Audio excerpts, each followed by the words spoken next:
Bulls had the key hit. The bullpen struggled in the sixth inning. But today, we look at Game 3. It's a new day. One silver lining, Ronnie Cedeno, since coming over from the Mariners, he's been a bright spot for the Bucks. No, Tim, you're right about that. Anytime you go to a new team, especially if you're a younger player, like Cedeno is, you want to get off to that good start to impress the home crowd and really settle in with your teammates, impress them. And he's just been tearing the cover right off the baseball.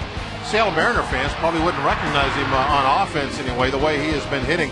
He's only had one game as a Pirate where he hasn't gotten a hit, and it's not just at the plate, it's defense. He's doing a great job with the glove. He's showing super range, going to his right, going to his left, and really he also has a fantastic arm. He can throw a clothesline across that infield.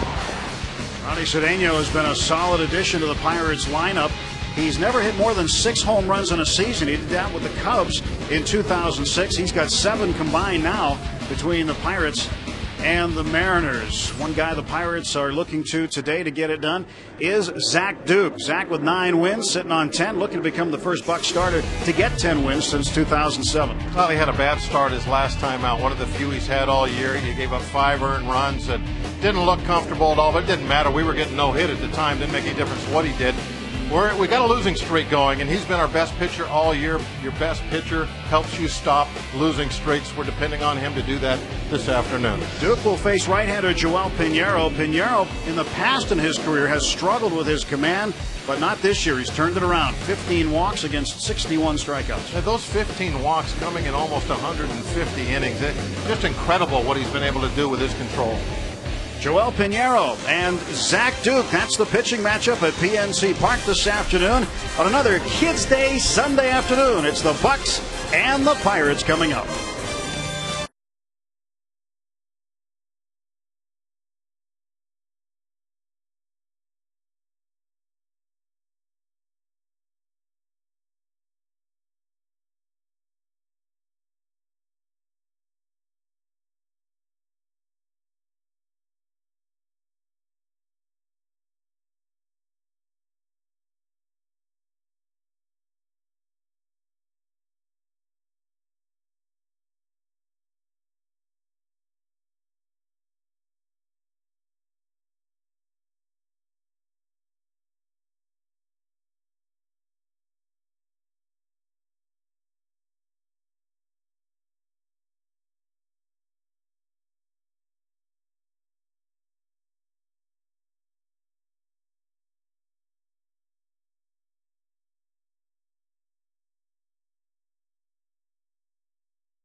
Visit us at geico.com or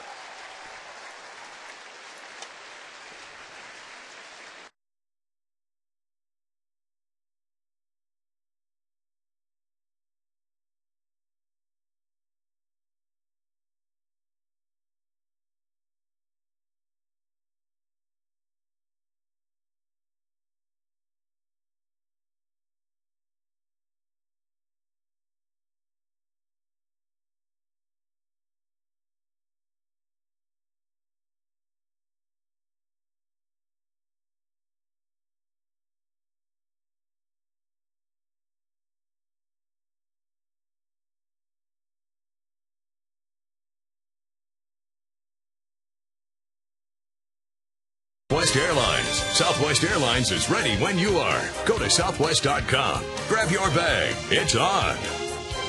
By your Western PA Toyota dealer, where quality, dependability, and good MPG all come standard. Toyota, moving forward.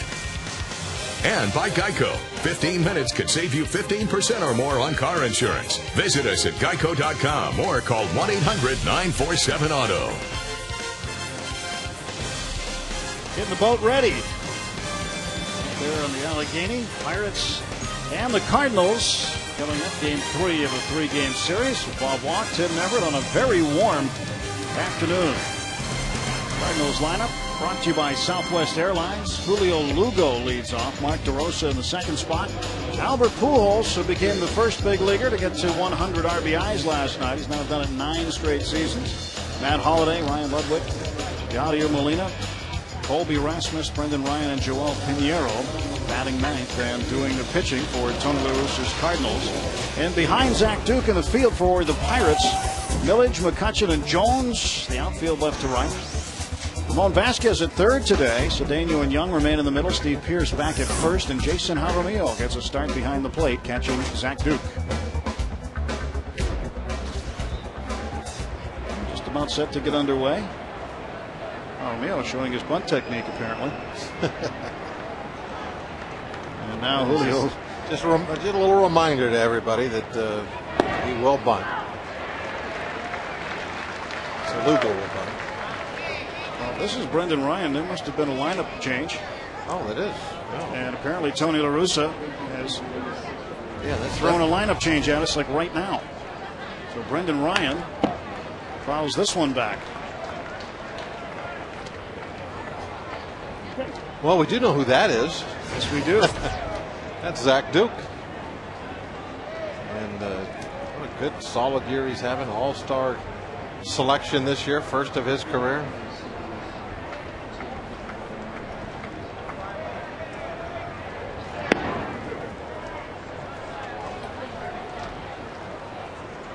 Lugo on deck, I see that. I have to redo our lineup cards, aren't we? Well, the Ryan posts this one foul.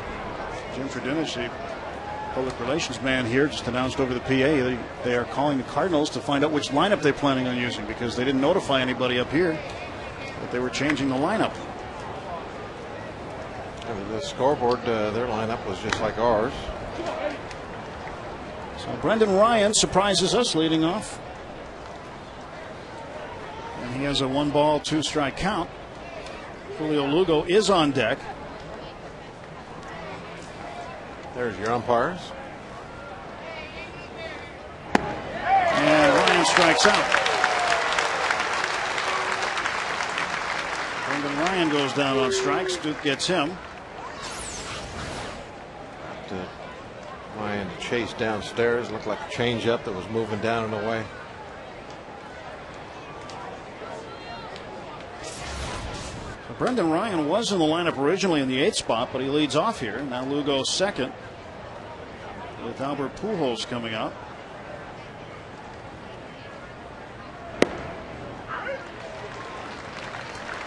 The strike is called.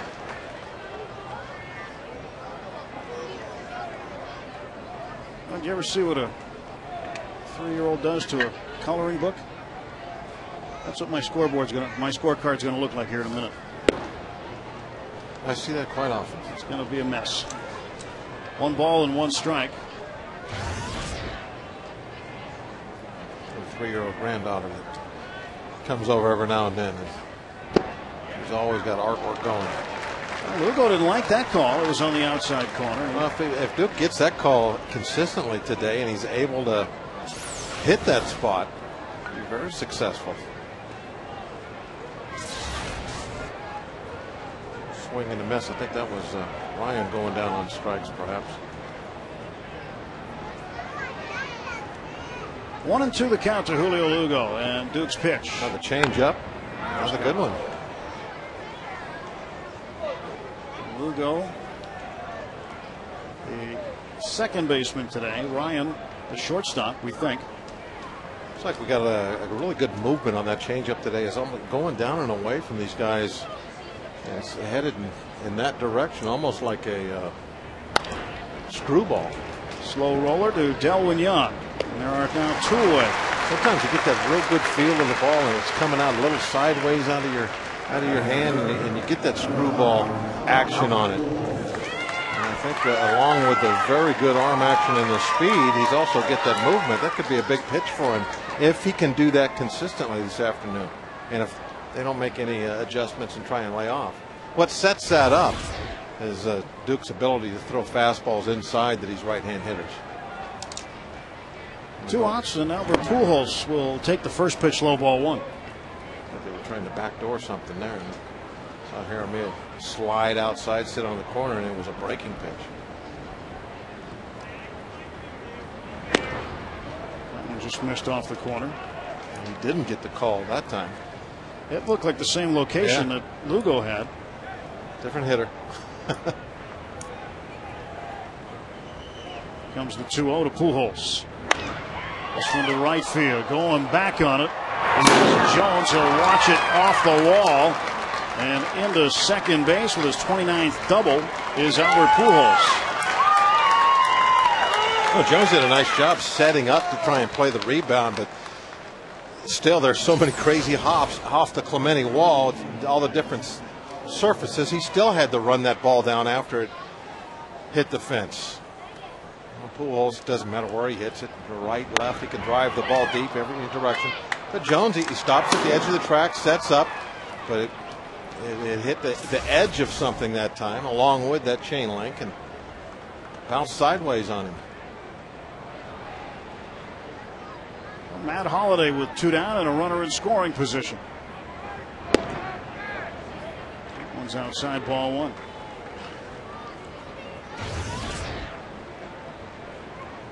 So Duke retired Ryan, striking him out. Got Lugo to ground out to second. Pujols a 2-out double. Gets his lead from second base. And the 1-0 pitch coming to Matt Holliday from Zach Duke. Just twice now, a team in a Central Division, twice in 2 years, that has made a big-time acquisition that has just transformed their team and really put them in a position to make the playoffs. Milwaukee did it last year with CC Sabathia, going out and making a commitment to win. It really hadn't been seen probably in Milwaukee in a while, and it paid off. Brewers were able to sneak into the playoffs. The Cardinals, I think, with the Holiday acquisition, they've done exactly the same thing, transformed their offense. Down to third. Vasquez looks Pujols back, goes to first base, and the inning comes to a conclusion. Half inning in the books, no score.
Millage, Young, Jones, Pierce, Cedeno, Vasquez, Jaramillo, and Duke.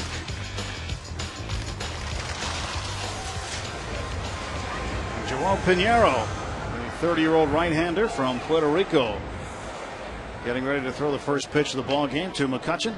We touched on in the open about his phenomenal control this year. That's the deal with Pinheiro. I said almost 150 innings. It's actually 141. I didn't look at the stat page right, but still 15 walks, 141 innings. I mean, that's impressive.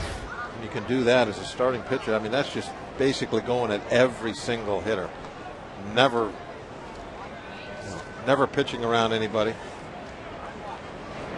McCutchen fouls this one away. 1 ball and 1 strike. And that's really been, the Cardinals' game plan from the very beginning here with Carpenter and then Wainwright last night. They've just been filling up the strike zone, just pounding strikes, getting ahead, throwing strike 1.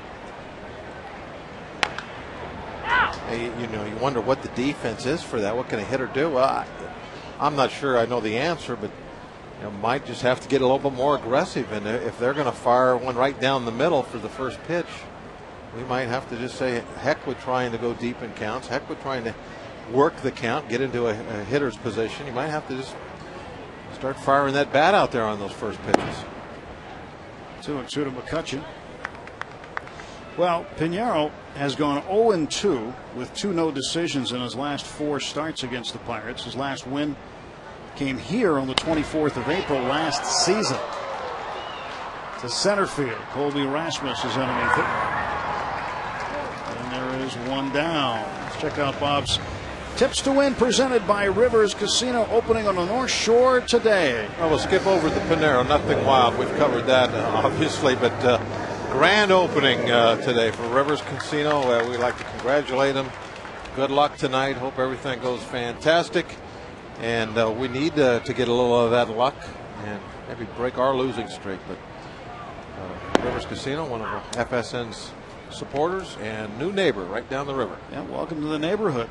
Been watching them grow over the last few months, and now ready to open tonight. Should be a fantastic time. And sure, I'm going to wander over there at some point or another. 1-1 to Lastings Millage. Here's the pitch, and Millage to second base. Aldo scoops it up, throws it to Pujols for the out. We get down to the mystery of the lineup. Tony La Russa made a game time decision. As they went out to exchange lineup cards, he changed the lineup, never called upstairs. And so left everybody who needs the lineups to fend for themselves for a little while. But Mark DeRosa apparently came down with some tightness in his upper back a couple of minutes before the first pitch, so he took him out of the lineup. He moved Colby Rasmus down from 7th to 8th and has inserted Khalil Green in the 7th spot. Green playing third base today. The only lineup card that matters is that one he hands the umpire. That's the one that has to be accurate. Delwyn Young fouls this one off. There's Khalil Green. He missed 27 games due to social anxiety disorder. Something that a number of athletes are starting to deal with, I guess. Ian Snell had anxiety yesterday. Ground ball to short, and that one is just in time to retire Delwyn Young. Brendan Ryan making a good defensive play, going hard to his right, and the strong throw was strong enough to get Delwyn Young and help out Joel Pinheiro.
Scoreboard.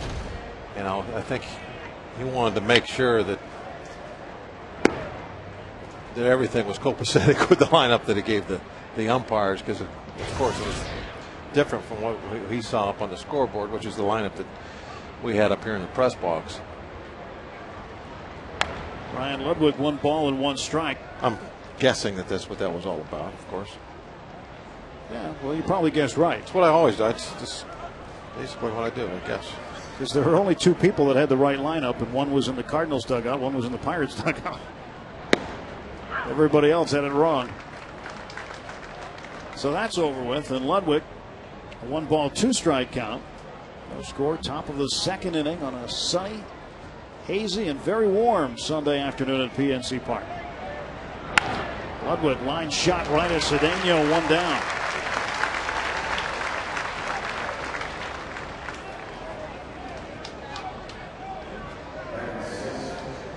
So here's Yadier Molina, the catcher. I just noticed everybody on the field in a Pirate uniform except Jaramillo wearing the short pants today. Yeah, they've all got the high socks.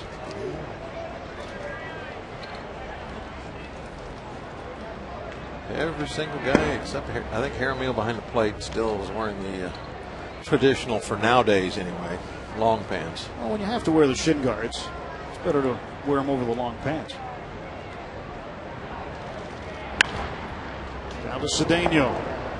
Molina not running, and Cedeno takes advantage of a nice and easy throw. 2 away. I don't know, it might be cooler to wear those short pants. Well, that's one thing the Pirates do with their young players when they report to Bradenton in Pirate City. That's the rule. Everybody's got to wear the high socks now. It's a hot day. I imagine those short pants are a little bit more comfortable. Comfortable for the fans. I'm going to see if we can wear short pants. What do you think? Khalil Green pops it up in the air to center field. And the catch by McCutcheon. 7 pitches. Very economical for Zach Duke. Scoreless through an inning and a half. Jones, Pierce.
The Pirates will pay all the service fees. That deal includes any ticket purchased for any of the remaining Pirates home games for the rest of the season.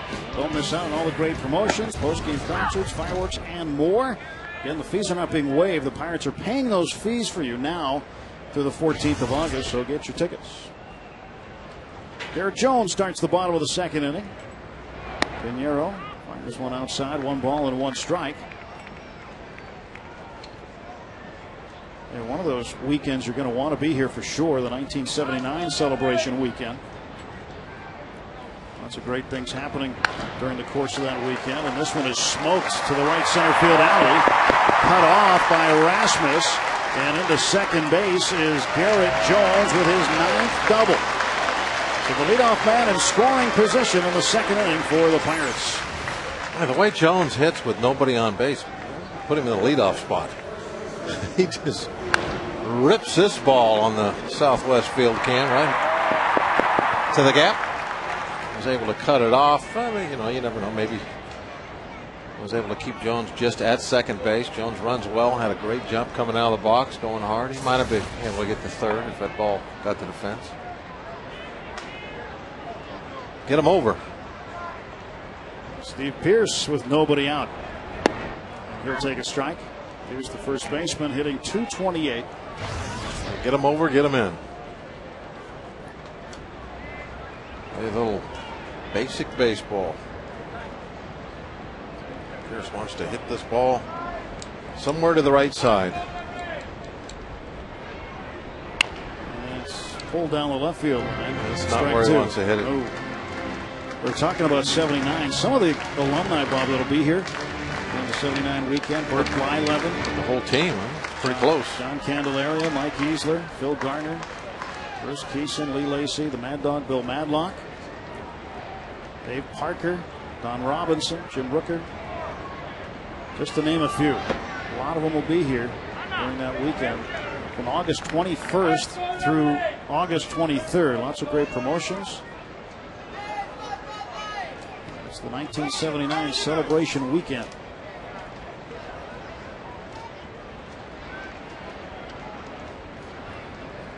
Steve Pearce, 1 ball, 2 strikes. Jones the runner at second. And Pinheiro deals. And this one is well hit left field. This ball is going back, and this ball is gone. A 2-run home run, Steve Pearce. And the Pirates on top 2-0. That way, get him over. And get him in. Yeah, get him. Just do it all in one swing. Efficiency, that's what we're looking for today. Efficiency. Well, one thing that's efficient, when you look at the fact that this is the 22nd start for Joel Pinheiro, that's only the 4th home run he's given up all season.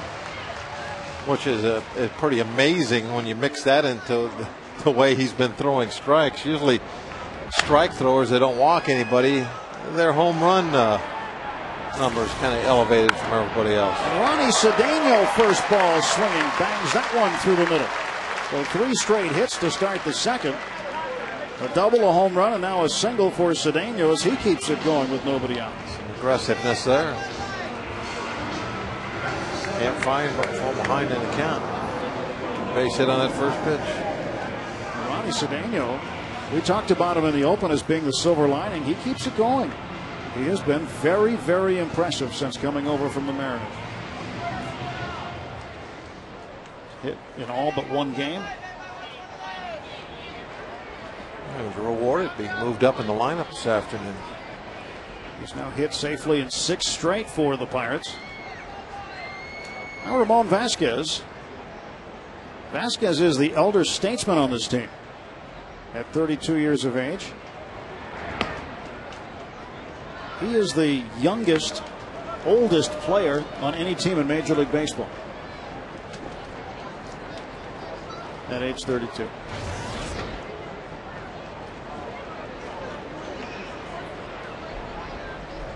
Pinheiro's 1-0. And this one toward the middle. Lugo to Ryan for 1, back to first, and that's a double play.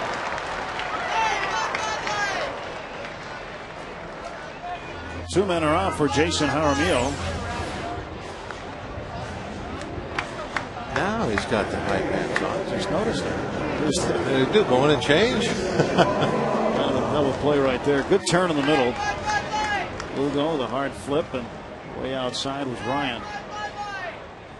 And Jaramillo, who wears his pants low to put the shin guards over, now puts them back up to be like everybody else. So it is a team thing today. And Jaramillo playing for Ryan Doma today, another switch hitting catcher, batting left-handed. No balls and 1 strike to Jaramillo. 1-1.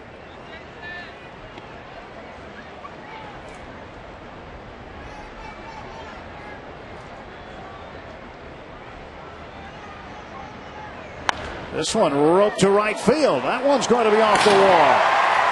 Might have hit it too hard. You can never hit it too hard, but that was too hard. He doesn't get a double. He's held to a very long and loud wall single. He ended up Ludwig getting that good bounce. Ludwig set up just like Garrett Jones did on the double that was hit by Pujols, except he got the ball to come right back to him. And with the Clemente wall, it's always a crapshoot. You don't know what direction the ball is going to go. That one came right back to him. Zach Duke's been hitting a lot of balls over the Clemente wall in batting practice this week. One of the local writers goes down each day and asks for the home run count. Duke has 2 extra base hits this year, both doubles. 2 outs, Jaramillo at first. And the pitch. And this one down to Ryan. He'll go the short way, and that'll do it. But the Pirates put 2 across on 4 hits. Jones a double, and Steve Pearce hits his 2nd home run of the season.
Reminds you that you're safe at home with Safe Auto, proudly supporting the Obadiah Cole Foundation for prostate cancer screening and awareness. Early detection is the cure.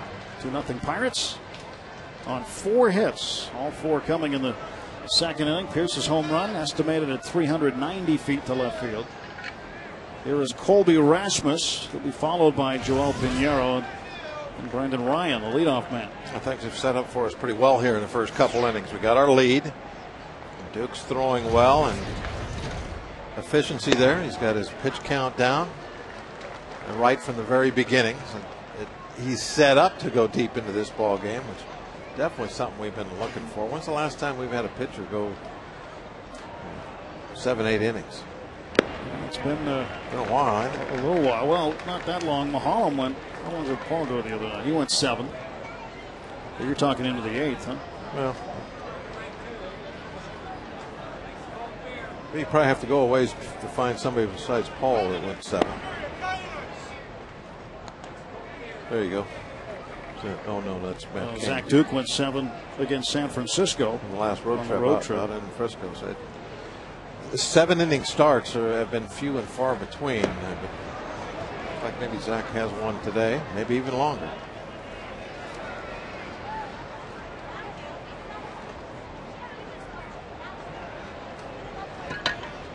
Two balls and 2 strikes.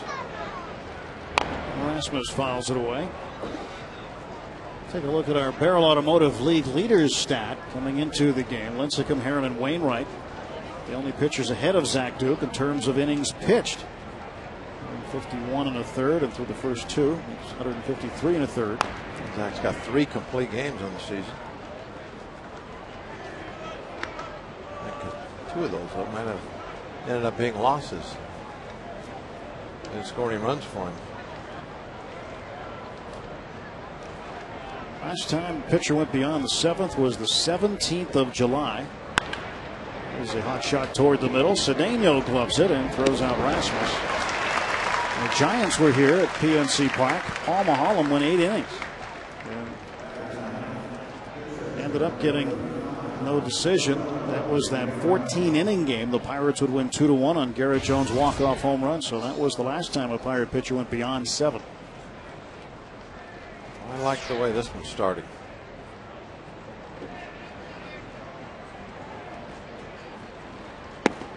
Pinheiro takes ball 1. Here's Paul.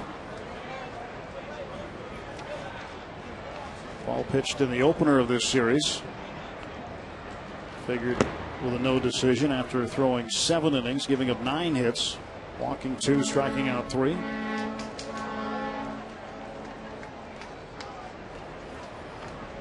To Pinheiro. And there's a strike. One of the things it's a must if you're going to have one of those low pitch count efficient days is you got to retire the pitcher in a hurry. You don't want to go deep counts with him. And now 3-1. This is a little bit of a mistake kind of at bat right here. As far as Duke is concerned, I'm sure he didn't want to have to throw more than just a couple of pitches to get Pinheiro out. And you got him there with strike 2. Now he'll have a chance. He's looking at a minimum now of a 6-pitch at bat. A pitcher hitting below the Mendoza line. Make it 7 now. He fouls a couple off. This is where you're at. Well, he's thrown as many pitches to Pinheiro as he did the entire last inning. Yeah, they see that's one of the keys to going deep in ball games nowadays, since the pitch count has become so important that they don't let anybody go much over 100 pitches. That there are certain places in that lineup you have to take advantage of and get a quick out to keep your pitch count down. A pitching spot in the National League is one of those. It didn't happen here for Zach. 3-2 to center field, fairly deep. McCutcheon on the track will retire Joel Pinheiro. Pinheiro gave it a ride. Well, what would that end up? 8 pitches? 8 pitches. Pinheiro works Zach Duke, but flies out deep.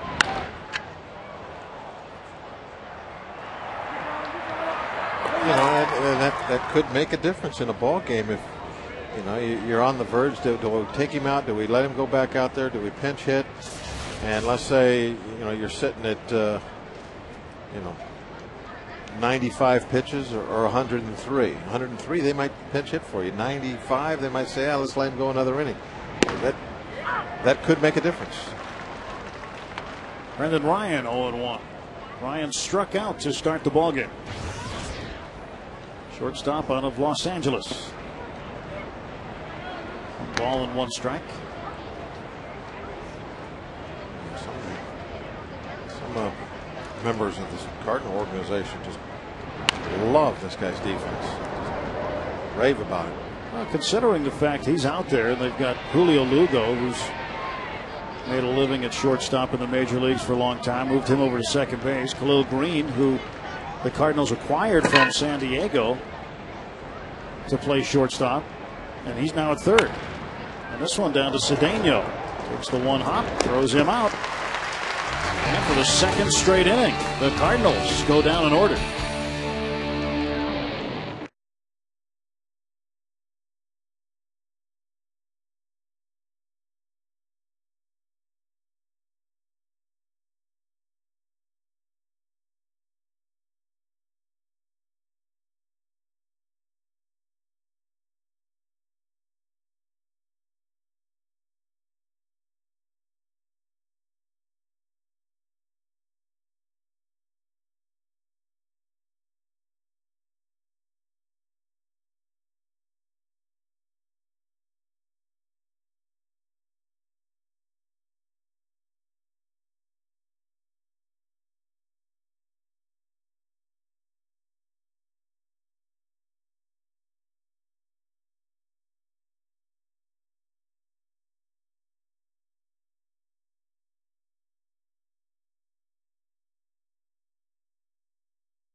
from all these games, we didn't stop fighting. You look at how we pitched, except for one tough inning. Some of the big hits we had, Ronnie's home run, and we're right there. It's easy to fall into losing if you get down. We can't do that. It's Andrew McCutchen. It's been a couple of months in the big league so far, and he continues to climb on the statistical charts. As the people around baseball now looking at him as a legitimate candidate for Rookie of the Year. Takes strike one. McCutchen, the center fielder, and he hammers this one to left center. This one's going to be in the north side notch. It bounces over the wall for a ground rule double. Yeah, that's too bad. That was going to be 3 for sure. Easily. McCutchen, he would have cruised in the third. He was almost at second base by the time the ball hit the warning track. Well, Pinero's not fooling many, is he? First time through the lineup, it's been hammered around.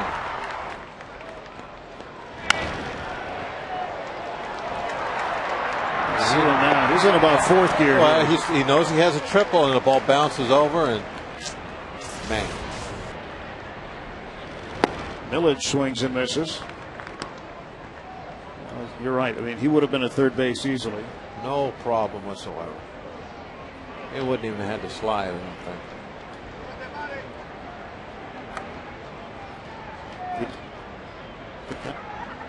Well, you know, you could tell when he slapped his hands together, that's when he saw the ball bouncing over the fence.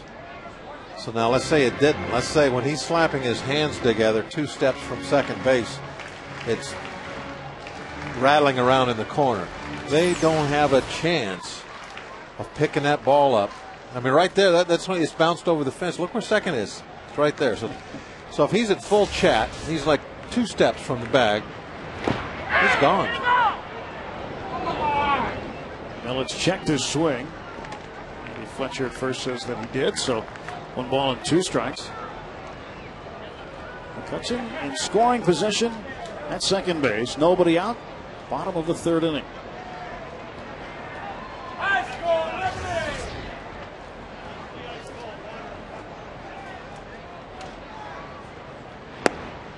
Two and two.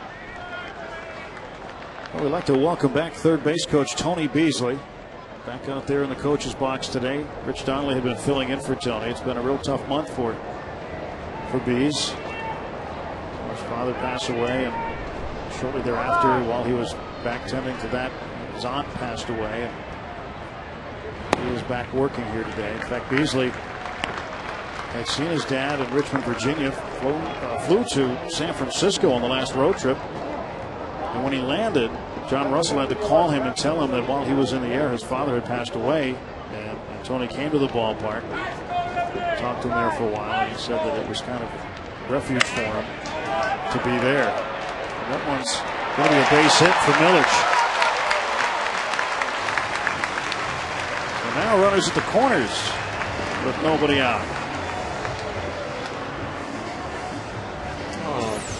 Full judgment to the replay, but it seems that somebody's got to make a play on this. Normally it would be the shortstop. And McCutchen, a nice job holding up, make sure that that ball's going to fall in and taken off. I think Lugo messed that up. I think Ryan cuts across, makes the play, and probably throws out Millage at first, but Lugo came in, got in his way. That's the way I looked at it on the replay.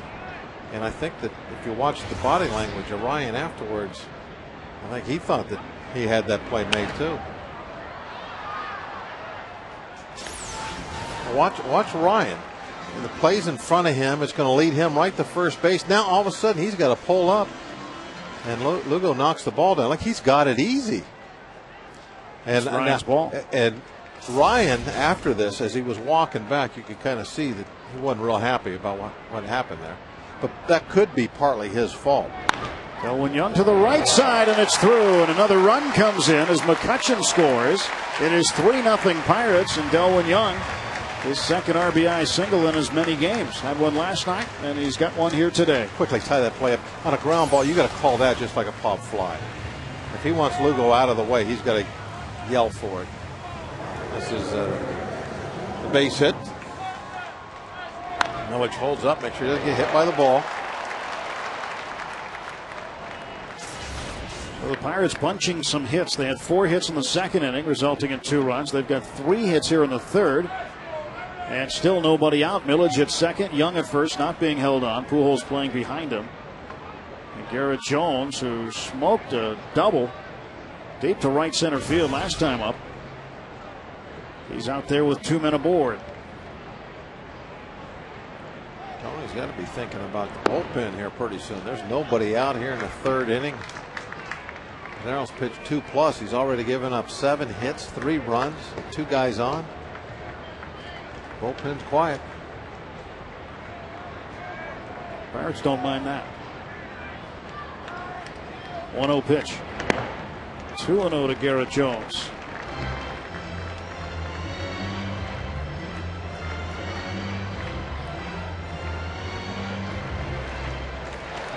Garrett Jones looking to make some contact right here. Big opportunity for the Pirates with nobody out at 2 on. That's some hard contact. Extra base contact. That's a strike on the corner. 2-1. Certainly don't want to hit this pitch with a 2-0 count. You're looking for something much better than that. Garrett Jones is the National League rookie leader in home runs with 12. 3-1. And became the fastest player in Pirates history to get to 10 home runs in a season. It only took him 19 games to do it. Colby Rasmus, another candidate for Rookie of the Year. Jones passed him in home runs. Rasmus with 11. And Rasmus has been with the Cardinals playing regularly since opening day. Strike 2 called. A 2-0 and 3-1 pitcher. Definitely nothing he wants to hit in those counts. 2-0, 3-1. You're looking for something just right down the middle.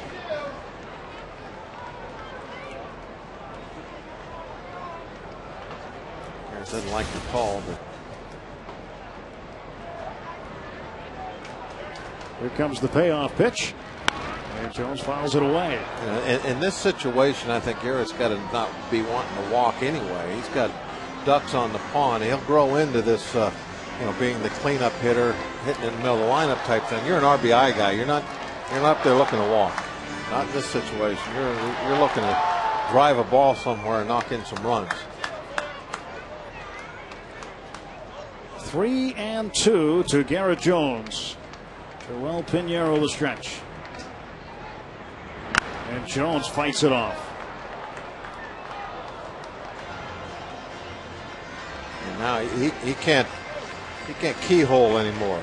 He can't sit and look in that one little tiny spot. Now that he's got 2 strikes, got to expand a little bit. Maybe not that far. That was a little low. Yeah, that ball was 3 inches off the dirt. You don't have to expand it that far. He swung at ball 4 for sure, but he can't just sit and look right down the middle now, obviously, like he could on the 2-0, 3-1 pitches. And swings late on the 3-2 pitch and strikes out. Yeah, that was a strike. So Jones becomes the first victim in the third inning after 1 run has come across on 3 hits. Yep, that was right there. A little above the knees. He definitely had plate. Steve Pierce back at the plate. Jones will have a seat. A tough at bat for Garrett. He only had 1 swing at a legitimate pitch right there to hit. That was that last one. That's, sometimes that happens. That's another thing he's got to learn to deal with. It's not easy. You're going to have at bats where you got 1 pitch the entire at bat that you could really hit. Do something with it. This one down to third. Green will step on the bag, throws across, and that's a double play. Pirates manage a run on 3 hits, and they leave 1. Pinheiro and the Cards trail the Bucks.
Affleck, we've got you under our wing.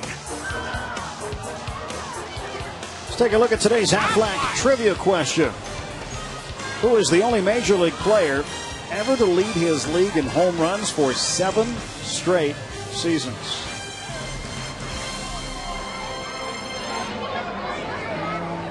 Not him yet. No, not him yet. But he may be the answer to that sometime down the line. Could be. Remember Pujols, 100 RBIs on the season. 9th straight year to start a season to do that. Last guy to do that, Al Simmons with the Philadelphia Athletics. Started that streak in 1924 through the 1934 seasons. Remarkable numbers. 20 what through 30 what? 24 through 34. 4. Yeah. 24 through 34. Well, that has nothing to do with. It's not a hint or anything. What, the 4? No, there's no hint. I don't know where you're pulling that from. Lugo to the right side, just past the outstretched glove of Steve Pearce, and that's a base hit for Lugo.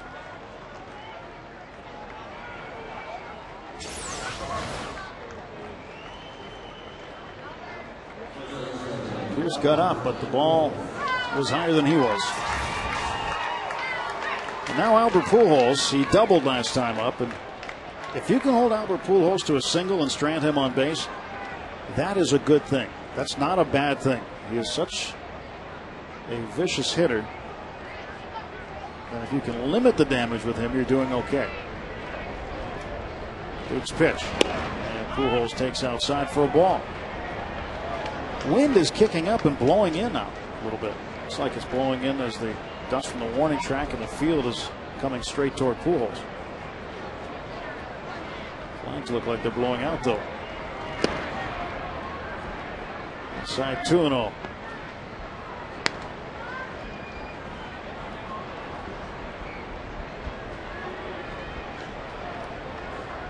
Well, what do you think about that Affleck question?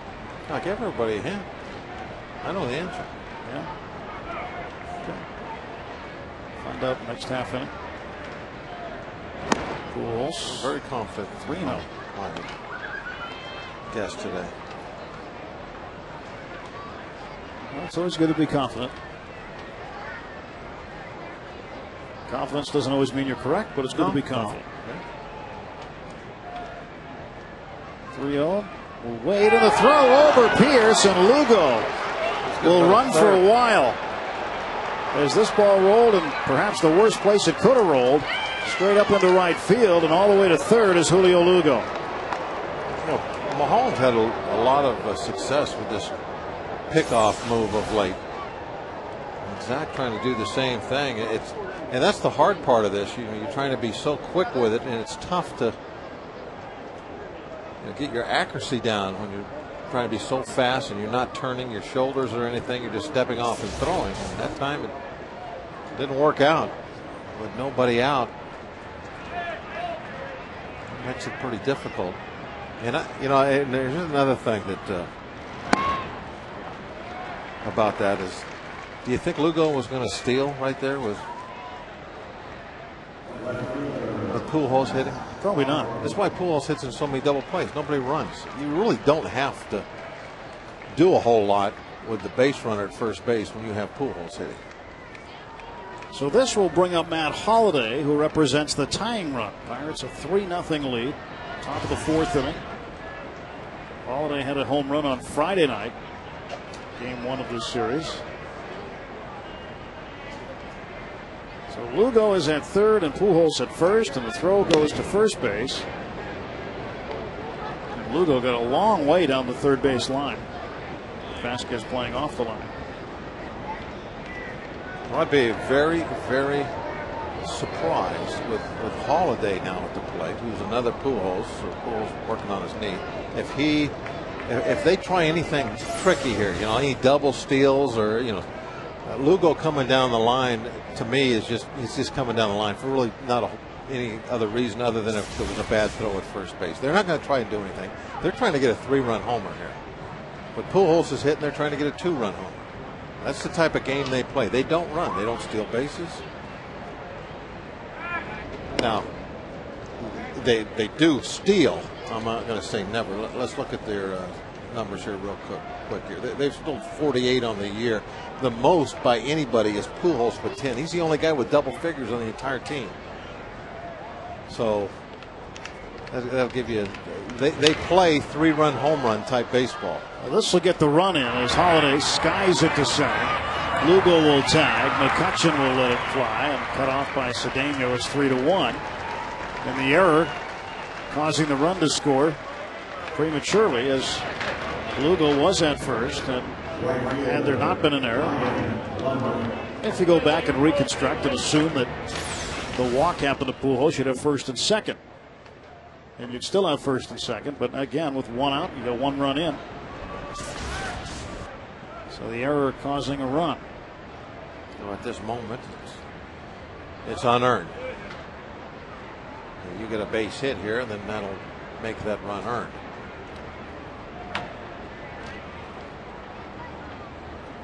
Ryan Ludwig, who lined out to Cedeno at short. He hits this one to short right field. Delwyn Young ranging over there to make the play for the second out. Play by Delwyn. He's going to look up in that sun. Get another look at Young and the distance he had to travel to get this ball on a Southwest field cam. He's looking up at the sun, hoping a Southwest jet will block it out real quick. Look at the shadow underneath him. You know he's looking right dead in the sun. You see him turn his head right away too. As soon as that ball hit his glove, he got his eyes away from that sun. He was fighting it the whole time. Nice catch.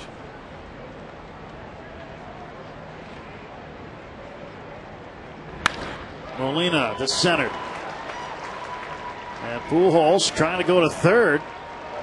And he will make it to third.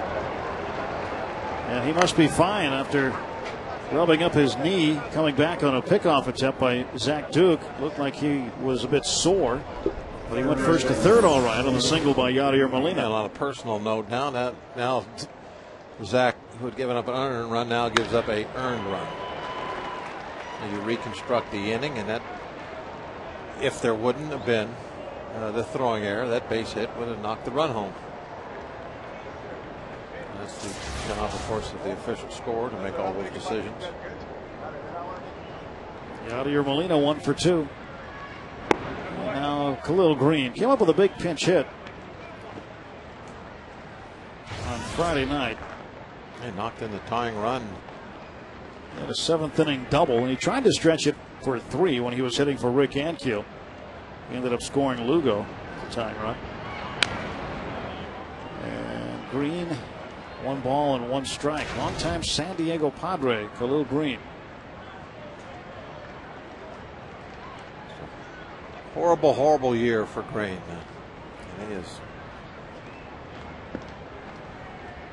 lost his starting job.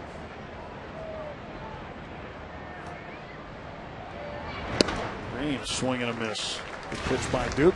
Yeah, that's been maybe his most effective pitch this afternoon. That changeup was fading it down and away to these right-hand hitters.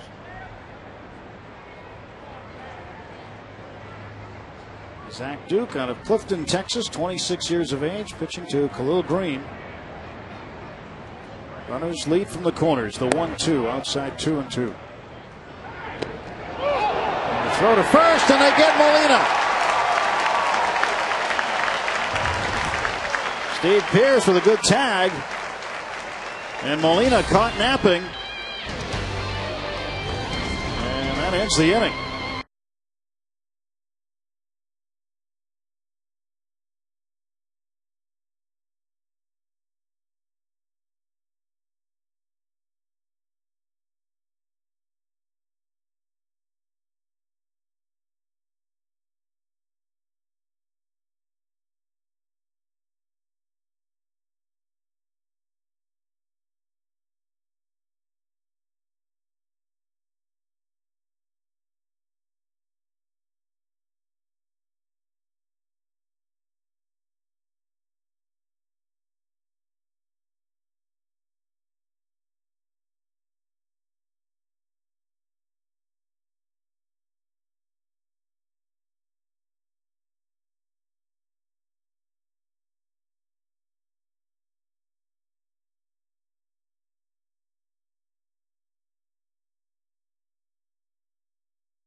With Pierce and the backdoor tag. Molina just steps short of the first base bag. He's either got his head in the stands. Look at him. Look, I think he's looking in the stands as he's coming back. He's looking in the stands of the dugout. Looks like his eyes are elevated, though. I think he's looking at the crowd. And there's the classic cliche of baseball. Get your head out of the stands. Now, that might have been the problem there. He could have been looking in the dugout. I don't know, but not sure. He was obviously looking somewhere he shouldn't have been, because he didn't even make a move back to the base until it was way too late. And then, because he's looking in the stands or the dugout, he doesn't know where the base is. He puts his foot down and misses it. 0-2 to Ronnie Cedeno. Good, strong snap throw by Jaramillo. Definitely caught Molina looking somewhere other than where he should have been.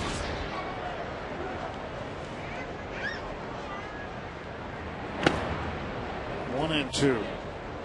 That's embarrassing if you're a base runner. Oh yeah, especially nowadays with all the camera angles and stuff. And we know where to hide. We can show him like looking off into the distance instead of anywhere toward where the ball was. Strikes out. So Cedeno down on strikes to start the bottom of the fourth inning. Our Aflac trivia question we asked you at the top of the inning: who is the only player in Major League history to lead the league in home runs for 7 consecutive seasons? Bob, you had a guess. I said 4. Old number 4, Ralph Kiner. There you go. I was trying to throw you. You had it picked up. Yeah, Ralph Kiner did it. And I would not be surprised if that record is broken by the Cardinals' first baseman at some point. He's going to have a whole bunch of them by the time he's done. He'll be alongside Ralph. Vasquez goes the other way. His number will be retired, not here, of course, but in St. Louis. He'll be up there in Busch Stadium. The rest of the Cardinal greats. Well, he's been playing for 9 years. He's not led the league in homers. He does right now. Mark Reynolds of Arizona is one behind him after hitting one last night in the game with Washington. Washington Nationals, believe it or not, one of the hottest teams in baseball. They've won 7 straight, but Reynolds a home run behind him. Washington up 3-1. Vasquez goes the other way and strokes a single. Nationals up 3-1 today.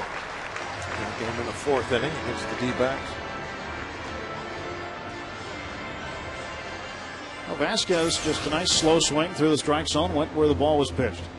Yeah, that ball outside half of the plate, belt high. And Vasquez, he does that very well. He's very under control with his swing. He'll take what the pitcher gives him. Romeo takes low, ball 1. Jason had a base hit off the base of the Clemente wall in right field.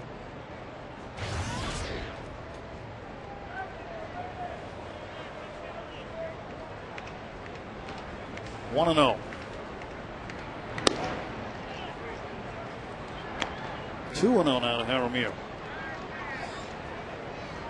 Jason hitting .255. And here at PNC Park, a .307 hitter.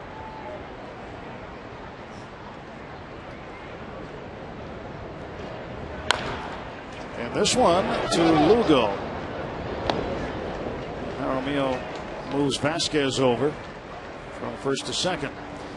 2009 Pirates baseball on FSM Pittsburgh is brought to you by Southwest Airlines. Southwest Airlines is ready when you are. Go to southwest.com, grab your bag, it's on.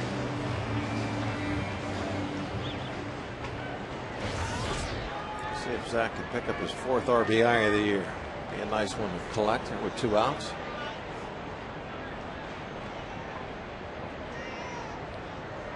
That's just pretty swing he puts on the ball. But kept it right on the ground to Lugo. Yep. And Duke is done, and so are the Pirates in the 4th. We'll head to inning number 5 when we come back to PNC Park.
make your day.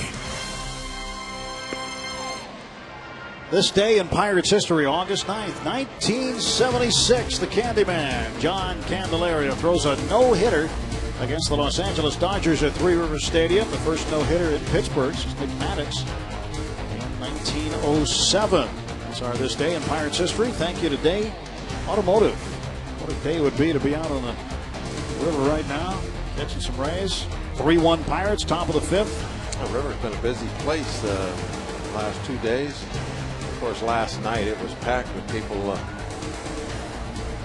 coming in for the Sky Blast show. Plenty of river traffic out there tonight. So 3 runs, 8 hits, 1 error, 1 run, 3 hits and no errors for the Cardinals. Khalil Green will lead off. 7, 8, 9 due up for St. Louis. Zach Duke starting the 5th inning of work. And Green down to third. Vasquez waits for it and promptly throws out Khalil Green, 1 away.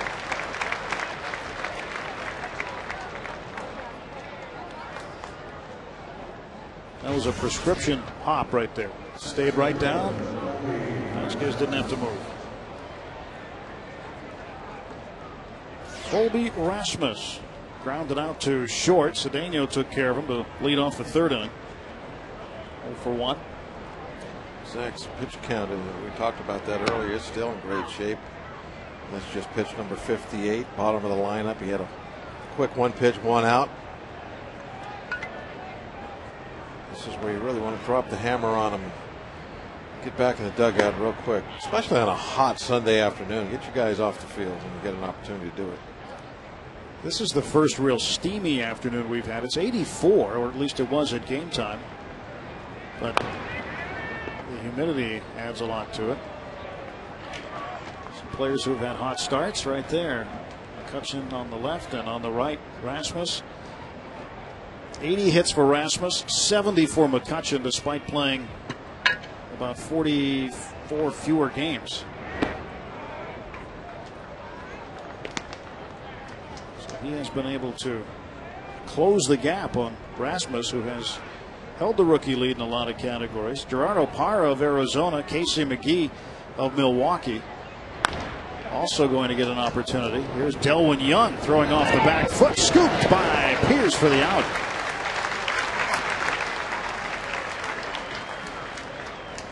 A nice play by Young. And when you look at the top candidates for Rookie of the Year, Garrett Jones is up there. Dexter Fowler of Colorado, he leads in stolen bases with 25. He was sort of a surprise out of spring training making that ball club. We'll see Dexter Fowler and the Rockies starting on Tuesday. The Pirates will open up a 3-game set with Colorado.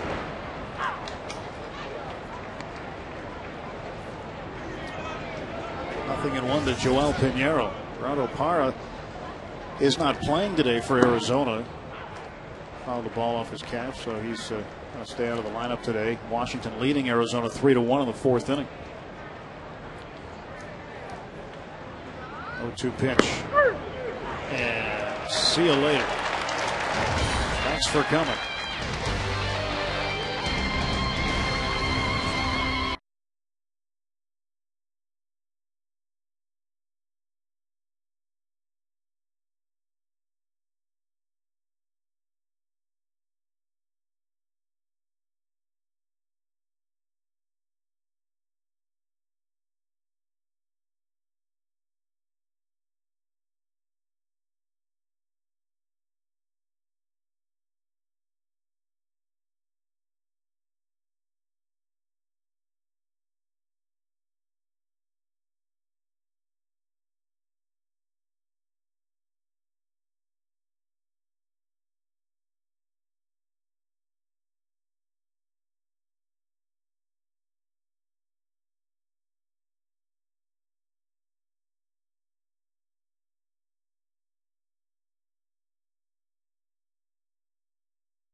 AT&T, the nation's fastest 3G network. AT&T, your world delivered.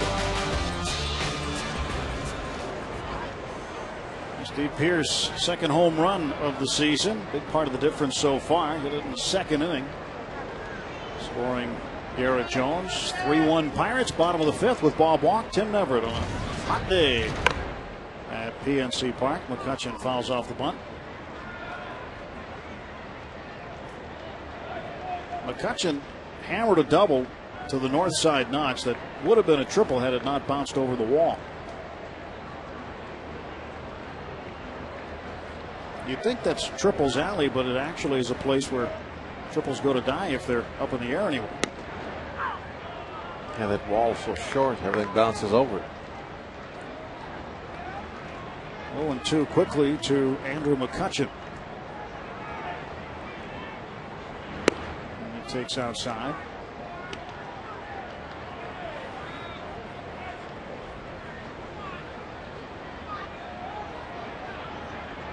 Probably the right hat to wear today. Yeah.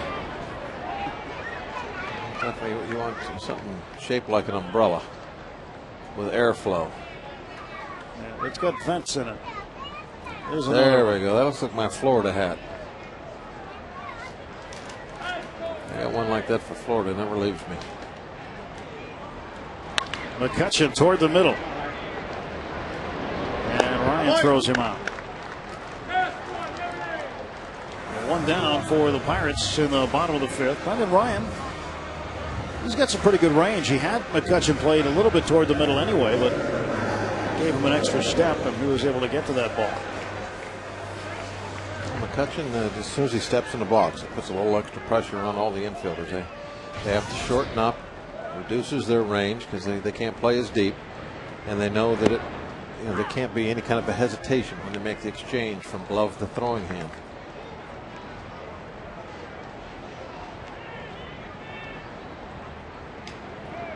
Millage 1 for 2. He will take a strike there. Pinero has good control again today. He's thrown strike one, 15 out of the 20 hitters he's faced. But that's, the Cardinals have done that in all three of these games. It really have been a strong point for them.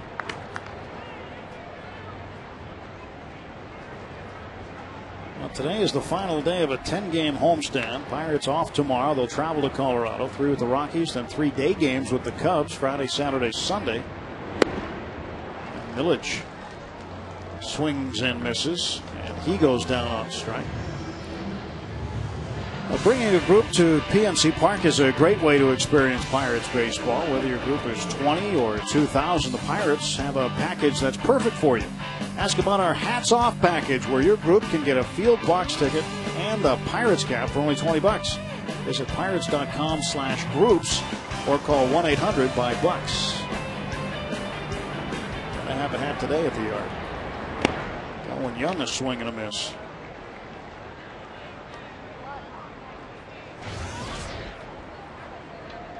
Four out of 10 in this series with the Cardinals. Young switch hitter batting left-handed.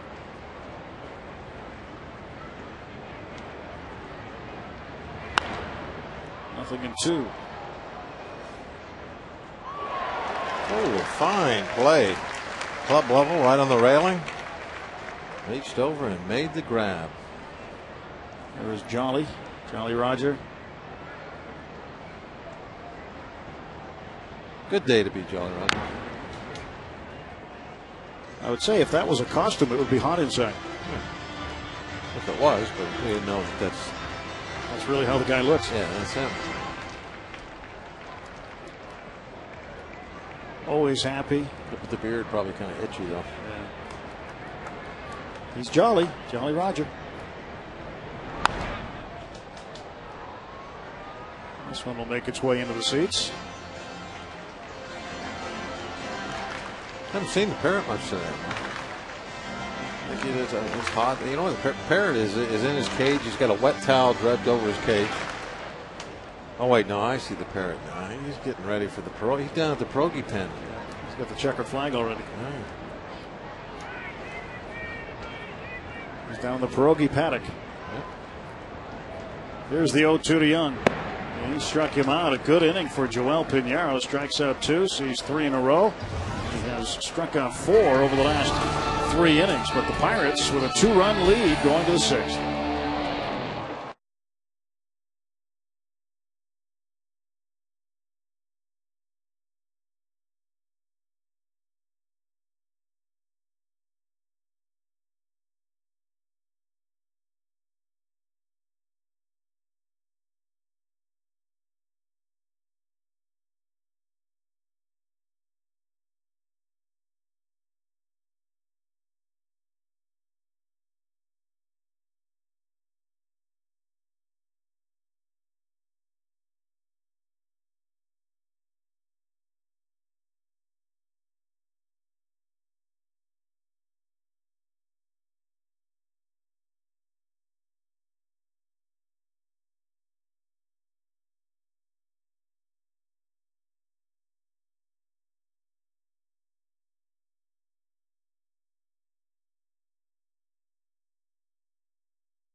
Wind up.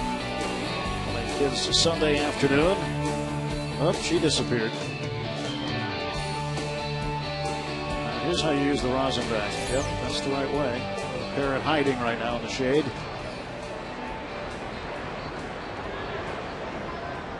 Good day to find some shade. He's got the water gun going. That might be the outfit of the day right there.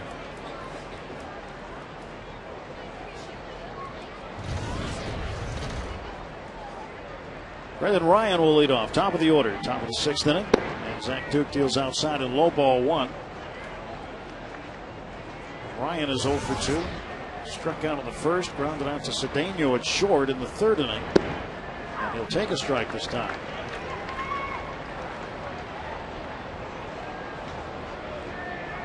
Pirates up by 2 runs. Got 2 runs in the 2nd inning on a 2-run home run. That one's just passed. This is a super play by Cedeno, but just late. And Ryan will lead off single. Cedeno is showing 2 things we talked about in the open. His range, being able to go get this ball. I mean, that's right under the 3rd baseman just about. And look at the arm. That's all arm. No time to plant a foot. Just flicked it over there on the fly. He can go get it. Brendan Ryan with a leg single. So now Julio Lugo comes to the plate. He checks with Jose Oquendo down at 3rd base. Lugo fell severely out of favor with the Boston Red Sox. He got a massive contract and then did not perform. They designated him for assignment, and that's when the Cardinals picked him up. Recently designated John Smoltz, too. There is some thought that Smoltz could accept a minor league assignment and then come back up to the big leagues.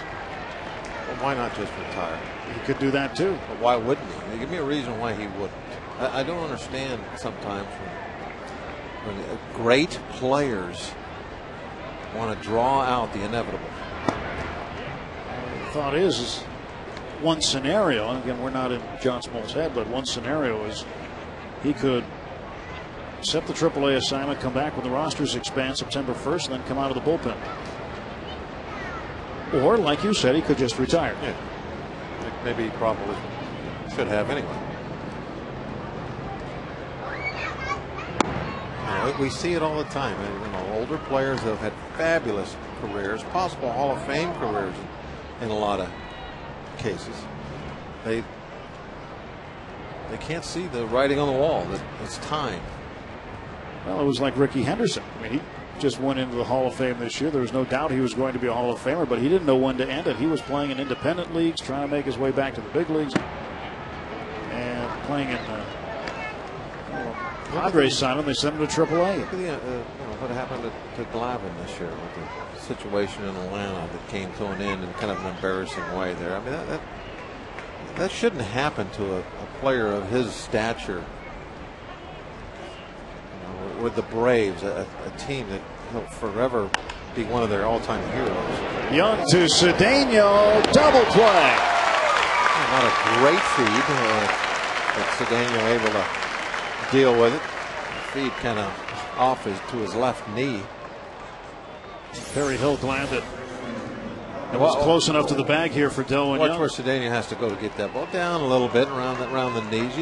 You'd prefer it up high so you can make that exchange a little quicker. I guess, looking at it, I might have been nitpicking there a little bit. It wasn't all that bad. Was it 2 outs or was it not? It was 2. You got to be happy with 2. Yeah. Right? Oh, yeah. Because that empties the bases for Albert. Oh, I was happy with the play. When I first saw it live, I thought the feed could have been a little bit better. Every time Delwyn does something on his second base, he's being judged not by me but by everybody. I spent some time with Perry Hill on the field yesterday talking to him about Delwyn Young, and he was showing me some things he's been dealing with as far as Delwyn is concerned. And he said, listen, every game up until the first game of the Washington series, I had nothing to do with. He said, every game after the Washington series, hold me accountable for his play because he's been really working hard with him. Now Jaramillo will get a play on Pujols, and that'll do it. So Pujols goes down right into the mitt of Jason Jaramillo.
A&L Motors, Steve Pearce, 2-run home run in the third inning.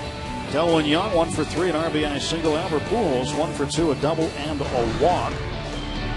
That's our game summary from A&L Motors. Zach Duke so far, through 6 innings, has given up only 1 run on 4 hits. And he has been able to get the tough part of the order with Pujols and Holiday.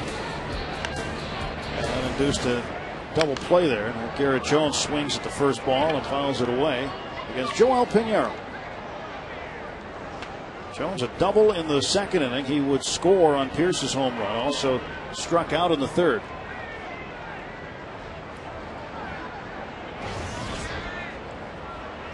No balls, 1 strike, and Jones fouls it back. 0-2.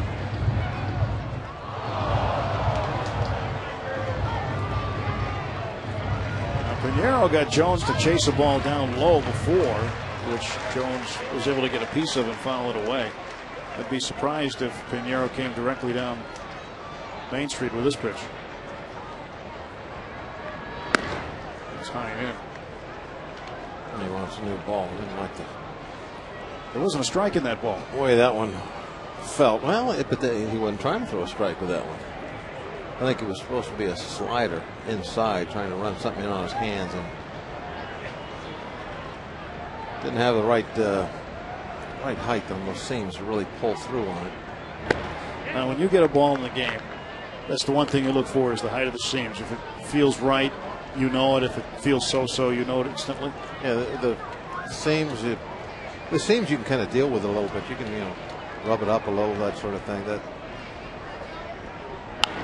one reason that the main reason I would get rid of balls that felt big. I hated balls that felt like they were a little on the big side. Like a softball? Yeah, we don't want softballs, that's for sure. Well, how do you know when one's bigger than another? It just feels bigger than the other? Yeah, I'm sure, and some of them probably weren't. I mean, back then, we didn't go through 5 billion baseballs every game to strike through. The umpires would. That's the Coors Light 6th inning. Time for today's Coors Light Freeze Cam. And the Coors Light Freeze Cam today. Watch it. Pierce drives this one deep to left field. And look where that pitch is.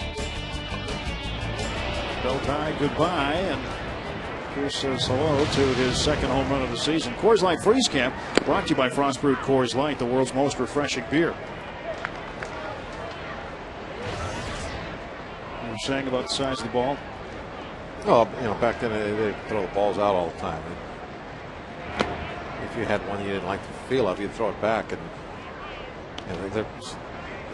they just take it, put it back in the little sack that they have there. You might get it back 2-3 hitters later, but now you don't notice it. It's like, oh, it's fine. And they would know that, so they wouldn't throw it out unless they could actually see something was wrong with it. Maybe if they felt that, hey, this is not right, then they'd throw it out. But most of the time, they just put it right back in the sack. Nowadays, they won't even look at it. It just goes out of the game. Sometimes I've even seen pitchers throw it out. There's the sack that they wear. So it's kind of like the old shell game. You don't know what one you're getting.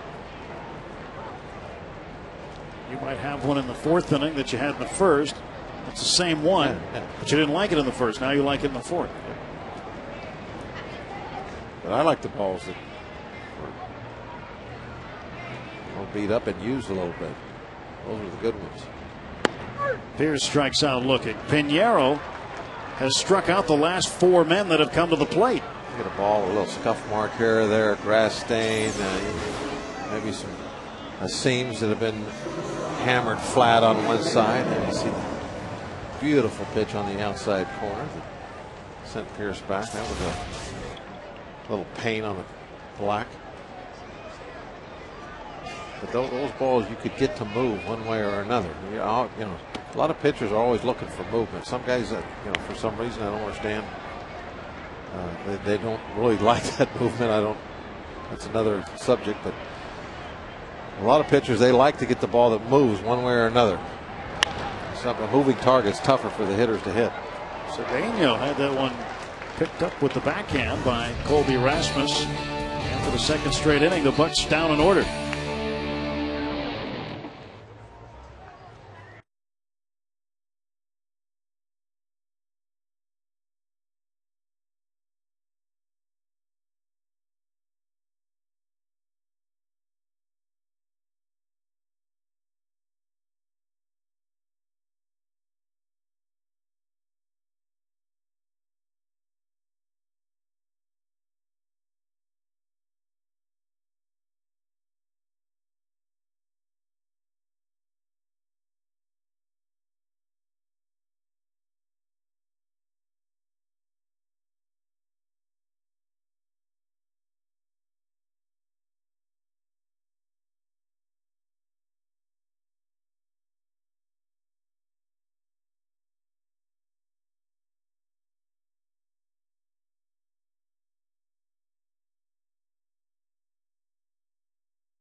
winning home run in the 7th inning. Eric Hackert, 7 innings, scattered 7, struck out 7.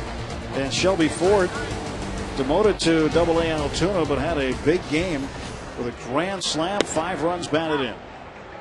Bob Walk, Tim Never, top of the 7th inning, 3-1. Pirates with the lead, and Matt Holliday facing Zach Duke. Holliday 0 for 1 with a sacrifice fly and an RBI. Follows this one back. He's behind in the count, 0-2. Duke ahead. Zach's done a very good job today. Fastball in, keeps him tied up, and then that little changeup fading down and away. Next in a few conventional breaking balls. Now they're going to go change up down the way. They set this pitch up with that last fastball. Didn't get the swing. Now, the Cardinals, they know what he's trying to do. Sometimes it's tough to stop it when the pitcher is just executing his game plan. What are you going to do about it?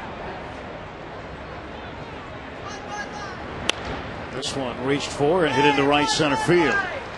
Holliday a leadoff single. That was a good pitch. Same thing. A little change up, running away from him. Got out right on the end of the bat, but there's so much luck involved in baseball. It's a good pitch, perfect spot. He hit it poorly, but he gets a base hit out of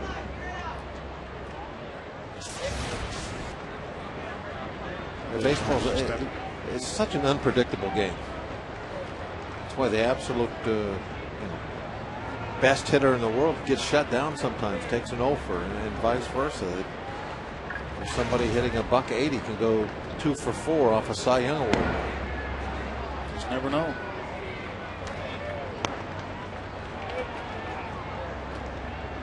Well, Matt Holliday's dad, Tom, grew up around here in western Pennsylvania, but ended up being a college baseball coach at North Carolina State and Oklahoma State. They got Holliday hung up and the ball thrown away. And Holliday safely into third. The Cardinals were screaming balk in the dugout. But they quieted down quite a bit when they saw that ball go out into the outfield. Watch the first base coach. He ain't pointing at Duke. They're pointing about where Duke put his foot. They say he stepped further home than he did the first, which would be a balk. And most lefties will do that every pitch. They push that limit. Every now and then they'll get called for a balk, but most of the time they get away with it. Well, in the 4th inning, Lugo was at first base, and Zach Duke overthrew first base. That put him down to third base and got him in scoring position for Holliday to drive him in with a fly ball. Now an error on Pierce puts Holliday from first to third, and with nobody out, the Cardinals are closer to cutting this to a 1-run ball game. Ludwig pops it up. Climb the backstop. Again in the 4th row. Again, Duke is really setting up the changeups by the fastballs in on these right-handers. These are big, powerful right-hand hitters, and he's just placing the ball right on the label of the bat constantly. And unless they make an adjustment, they keep getting jammed. Now, for them to quit being jammed, they have to start their swing a little earlier. They have to open up the front side a little bit to get the head of the bat to that fastball. And if they do that, now there's nothing they can do about the changeup. They're going to swing and miss that every time. They're caught in between. New bat for Ludwig.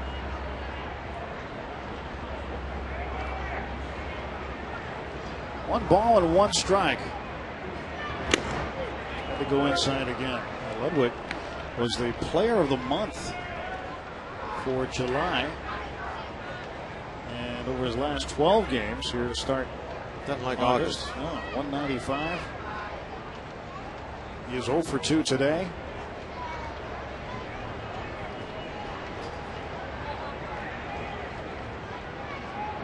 Ludwig down to third. Vasquez has Holliday caught. Now he'll throw to first. Pierce has it. And the Pirates able to hold Holliday at third base. Good play by the veteran Ramon Vasquez. to keep Holiday at third. Really a nice play. The ball was hit so hard that even with the infield back, nothing the Cardinals could do. They can't score the run.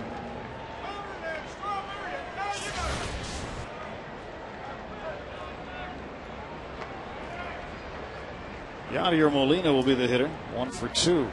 Catcher was picked off in the 4th inning. With 1 out now, it's a little different situation. Holiday will continue to go home on that same play. And what he'll do if he's out easy then is he'll get in a rundown. And he'll make the Pirates play some defense, make some throws, execute a rundown play. And the whole time waiting for the hitter to get into second base. But with nobody out, he wasn't going anywhere on that smash to third. Probably going on contact right now. That will be a base hit and a run scored. Yadier Molina 2 for 3, knocks in Holiday. It's now 3-2.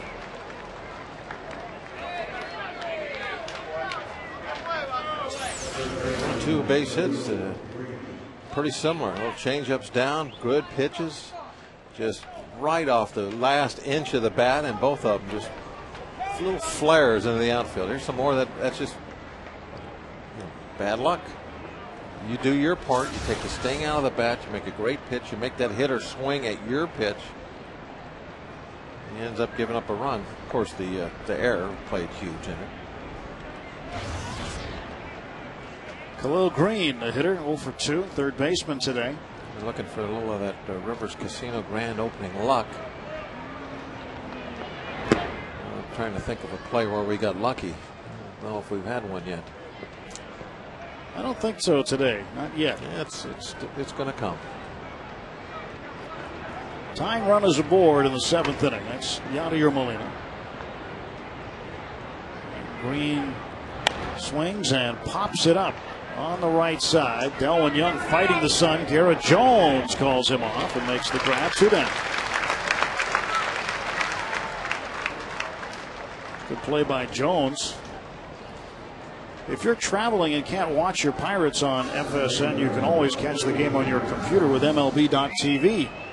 It's the ultimate baseball experience featuring 100 out-of-market games per week live on your computer. You can catch those you missed on demand. For more details, visit Pirates.com, where baseball is always on.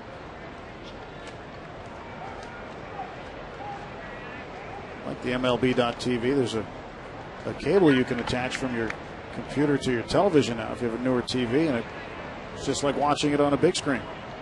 Kind of cool. You can get it in HD also.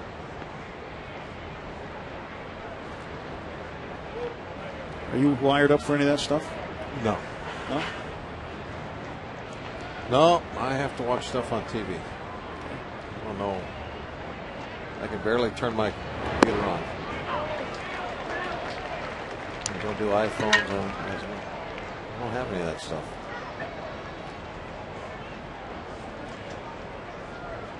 What year did you say you were living in? I'm stuck in the Stone Age. Stone Age. And proud to be there. Rasmus to deep right field. And waiting is Jones.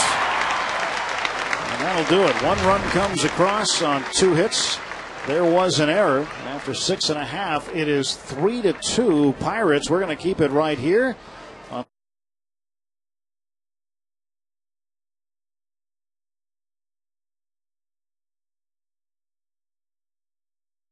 To stand and join the Pirates and Major League Baseball as we remember the lives lost on September 11, 2001, while offering support to our troops overseas. Here to lead us with God Bless America is Melissa Malanik. Melissa is joined by Master Sergeant Mark Shaws. Mark has been a member of the 171st Refueling Wing for the past 9 years, having served in Iraq in support of Operation Enduring Freedom. Prior to joining the 171st, he was a member of the Marine Corps and is a Desert Shield veteran.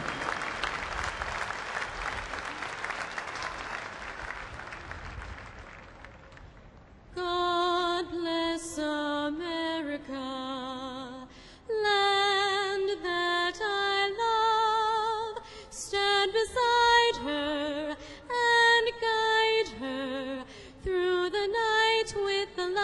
from above, from the mountains to the prairies, to the oceans, white with foam. God bless America, my home, sweet home. God bless America, my home, sweet home.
Delwyn Young gets this double play started. Hit into by Julio Lugo. Cedeno way on the outside. The Crow hop to get out of the way.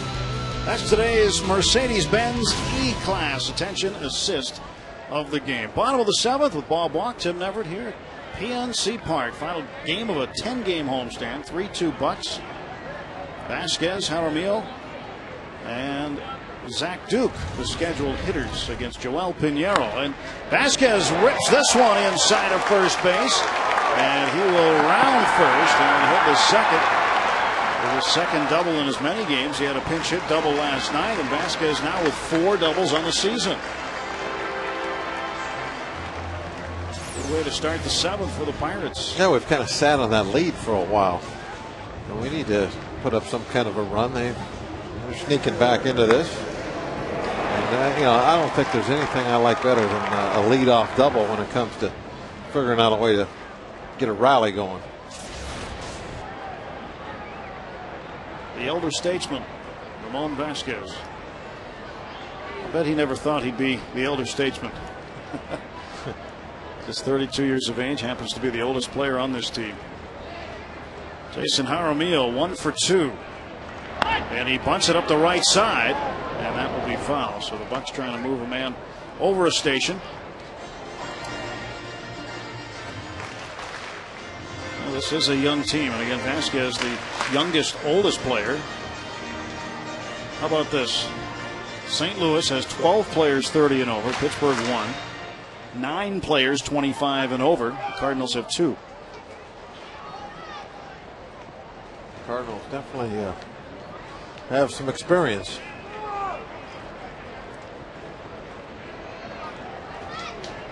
Nothing in 1 to Jaramillo.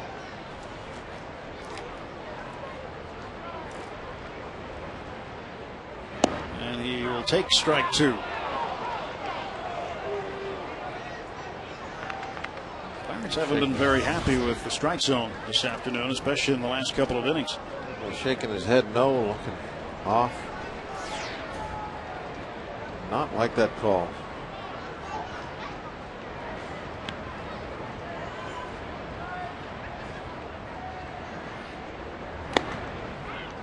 One and 2. Mason Jaramillo filled in nicely for Ryan Domit, and now seems to be getting some more frequent action. Not certainly every day, but maybe more like once a week. It's the second time this week he's been in the starting lineup. 2 is low. Did he go? No. Tim McClellan at third says he didn't. 2 balls, 2 strikes.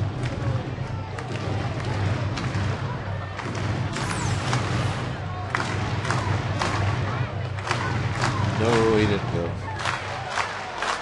He just wanted to show the bat the baseball, saying, okay, this is, see him going by there? That's what we're going to hit. That's what we're going to do. That's what it looks like. Gave the bat a little look at that ball going by. So there he is. Okay, now we're going to get him. Now the bat knows. Going to teach that bat. Show him what we're after.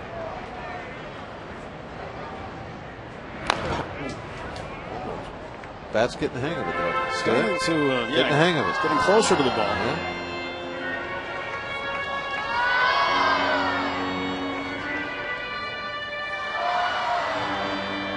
It's been a much better year this year for Jaramillo, despite not having as much playing time recently. But last year, he spent it in the minor leagues. Last 2 years, he was in International League All-Star, Phillies chain. But here, getting big league time from the word go. And he reaches for this one and cues it foul. This is where you want to be. Jaramillo traded for Ronnie Paulino, and the Phillies then turned around and took Paulino and sent him to the Marlins.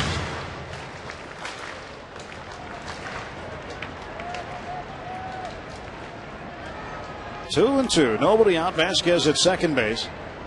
Bottom of the 7th, 3-2 Pirates. Here's the pitch from Pinheiro, and it is rolled to the right side of the mound. They got Vasquez at third. So Vasquez runs into an out at third base. Perhaps thinking that ball was going to get past the mound. Pinheiro made a good play to get him. No perhaps about it. That's the only thing he possibly could have been thinking, is from his view. Looking in from his angle, he had to think that there was no chance Pinheiro was going to make that play. There's absolutely no other reason to do this. I mean, you're going to be out just easy as can be if the pitcher gets it. So he had to assume that that was not going to happen. And he's looking at a total different angle than we got. He's looking straight in. And he thought that that ball was going to be by him. Actually, kind of has the same angle leading off the bag as our center field camera has. So that would be the look. A little bit off. And so he's looking at that. Of course, he's a little lower to the ground, but he sees that ball going off to the left side, thinking, oh, that's by the pitcher, I'm gone. But no, it wasn't by the pitcher. And Duke will bunt this one to Pinheiro. He'll go to second to get Jaramillo. Back to first. Duke is safe. So things just not working out for the Pirates here in the bottom of the 7th, and Pinheiro showing his fielding ability. It wasn't a horrendous bunt. It's a little bit too close to the mound. You want to move it over toward the line a little bit further than that, but still not that bad. You got to give a lot of credit to Pinheiro, able to get over there, stop, turn, and make a good, accurate throw to shortstop. Ryan almost turned it into 2. Andrew McCutcheon. 1 hit in 3 trips. That's the 95th pitch for Joel Pinheiro. No action in either bullpen right now. We're going to see a Pirate pitcher go past the 7th. Zach Duke at 90 pitches. You looked that up earlier. When's the last time we had somebody go 8? Was it Frisco here? I think you said San Francisco Giants here. That's right. It was at that point.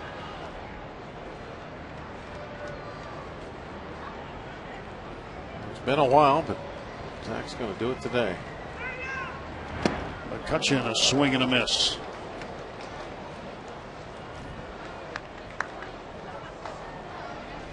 It was in that 14-inning game. I remember now. That's right. Paul Mahal. Your short-term memory is good. Sometimes. At least it's not fading. I can't remember what happened last inning. Your midterm memory is better. Just outside 2-2.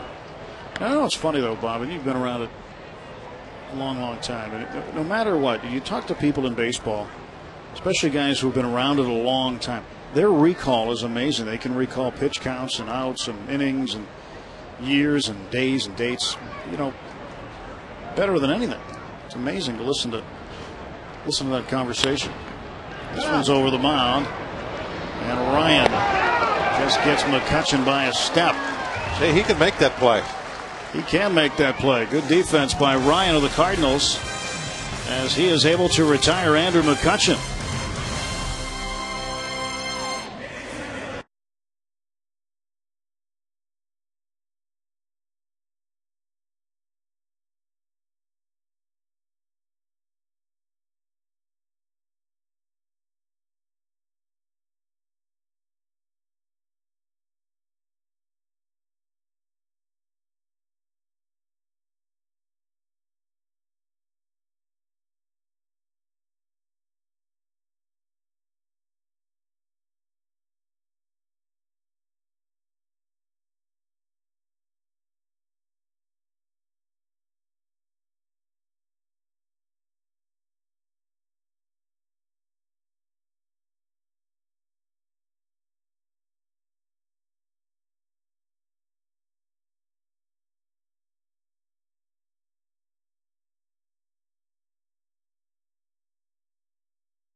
To the Allegheny. Great way to spend a warm day in downtown Pittsburgh. Got a pirate ship. I think we see the Jolly Roger there, don't we? Yeah.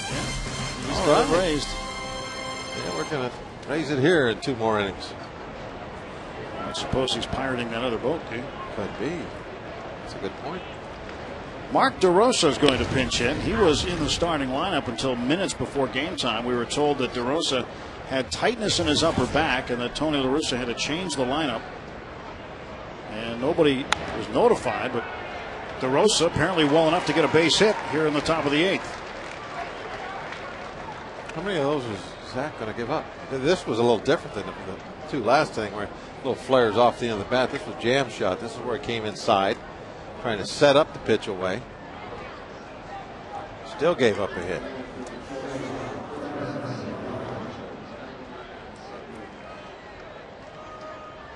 Pinheiro is done. Pinheiro goes 7 innings, double barrel action there. Caps warming up along with Jesse Chavez. A little early for Caps. The way he pitched in 2 innings the other night, maybe they're thinking 2. Well, I'll tell you what, that's some old school effort there. There's a bunt that will roll foul. It's unheard of nowadays. Closer having to go 2.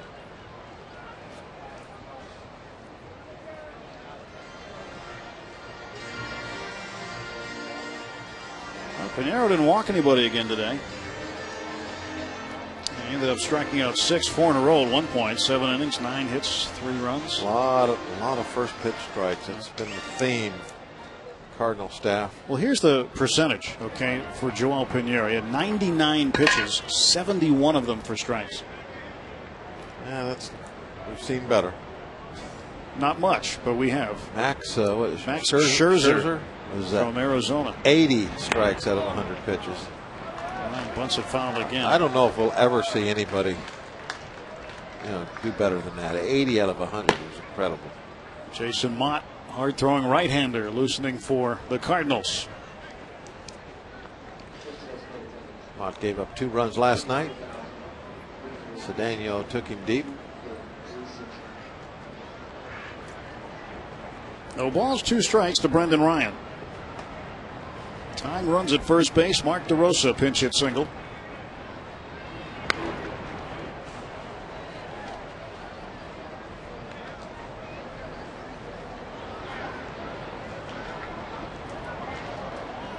Last time Duke went this deep into a ball game was on the 10th of July when he threw 115 pitches against Philadelphia in a 3-2 Phillies win. We'll go 8 innings in that one.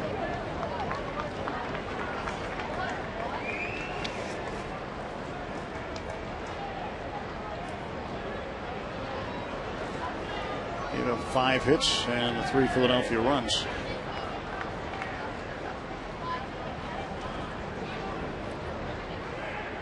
And the day after that, Charlie Manuel put him on the National League All-Star team. He thought Zach Duke pitched exceptionally well. Matt Cain of the San Francisco Giants was hit with a line drive the day before and decided he didn't want to go to St. Louis and participate in the activities, would rather rest up. So Duke took his spot.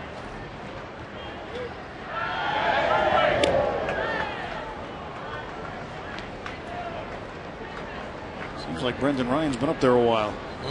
Got a 1-ball, 2-strike count only on him. They're paying close attention to DeRosa at first base. Yeah, this is the point of the game where it's extremely important to do something like that. Cedeno to Delwyn Young. The turn, and he doesn't get him. Well, the one thing that Perry Hill really wants Delwyn Young to concentrate on is having that left shoulder pointing at first base when he makes the catch. Because by doing that, he will improve the quickness of his release once he gets the ball. Now he's just about there now. That's one of the adjustments they've made with him. He's lined up to first.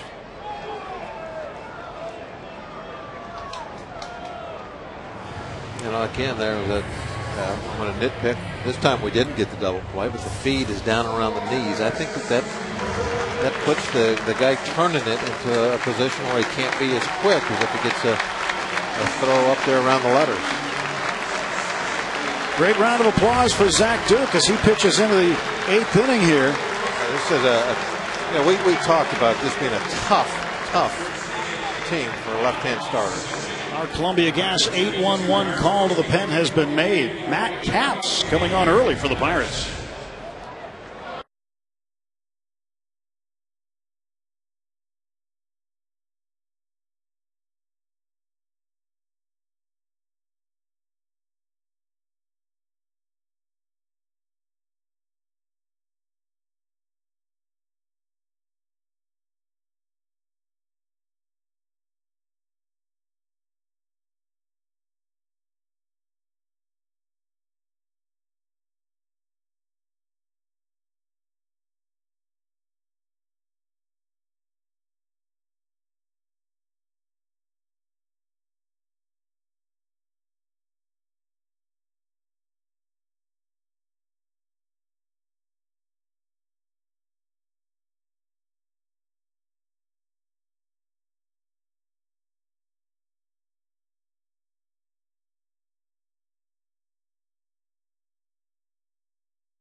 Of relief against the Arizona Diamondbacks on Thursday night. He hasn't done that since last season.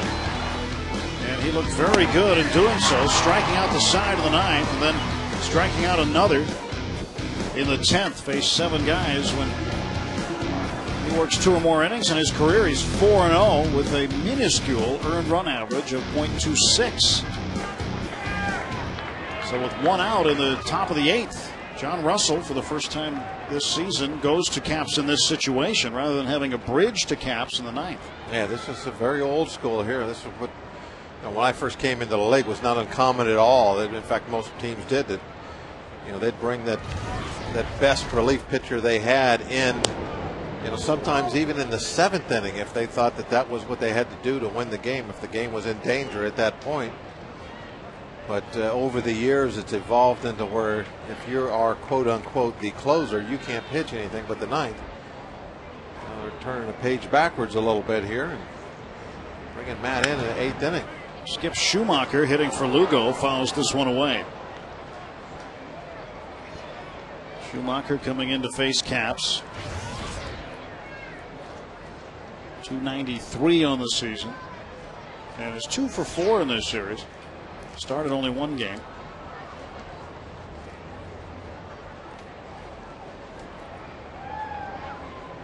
Schumacher 1 for 6 lifetime against Caps. The 0-1. And this one is driven to right center field and deep. Jones going back, and this ball's gone. A home run for Skip Schumacher off Matt Capps. And the Cardinals have a lead now at 4-3.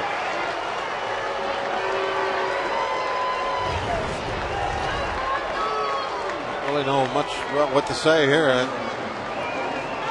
Pirates are trying everything. They've brought the closer in early, and it just did not work. Cardinals send up a pinch hitter, and it pays off with a 2-run homer, and now they have the lead. Caps to Pujols. The outside corner for a strike. First career pinch hit home run for Schumacher.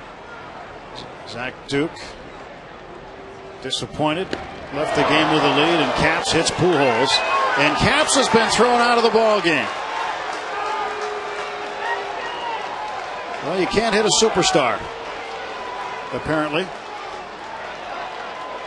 And Caps has been run, and now after Pujols passes Caps, he has words for him. And John Russell wants to know why Caps was run. Well, if the plate umpire, I'd rather see him do that than give a warning. Because if you give a warning, well, that means you thought he was thrown at. And if you're thinking that something was done on purpose, well, then you throw the pitcher out of the ball game. But, in this situation, I really doubt that he was hitting him on purpose.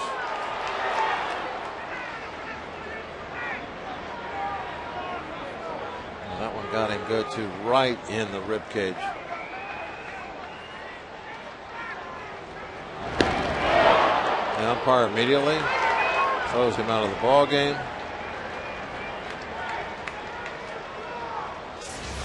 And that's that. John Russell still talking about it out there with Tim McClellan and Mike Estabrook. And so the Pirates will have to bring in a new pitcher. He'll have as many warm-ups as he needs. Matt Capps was a bit surprised at this. It's a double disappointment because it's not the pitch you wanted, and then to get thrown out as a result. Zach Duke has seen things turn sour on the Pirates here in the 8th inning. Yeah, Zach, he's had some disappointments. I talked earlier about his 3 complete games. Two of those were complete game losses. And here today again, he's thrown a really, really strong game. And this is his reaction to the home run. Duke was the pitcher of record to the good until that point, and then now he'll get no decision. Matt Capps is on the hook. Jesse Chavez coming in. Our Columbia Gas 8-1-1 call to the pen has been made.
and Cardinals. Pujols gets hit there.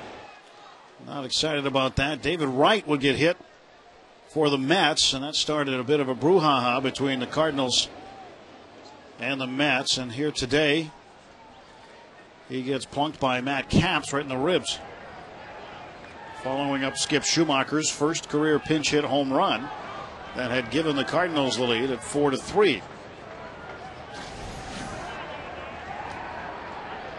Yeah, the Pirates need to get refocused in a hurry now. This is just a one-run ball game, even though that's very disappointing what just happened. It's still, the game is right here. We got 2 more at bats in this game, 6 more outs.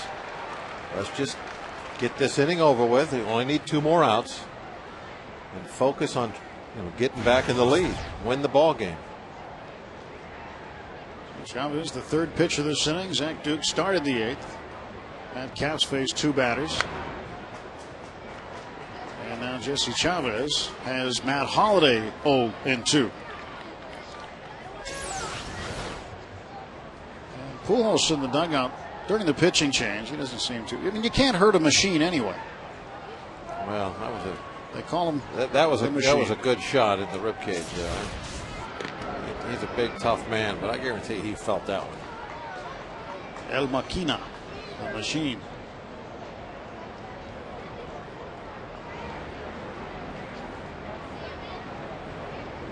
Here's the 0-2. And Holliday hits a little number down third, and that's going to go. I was going to say let it roll, but it didn't matter.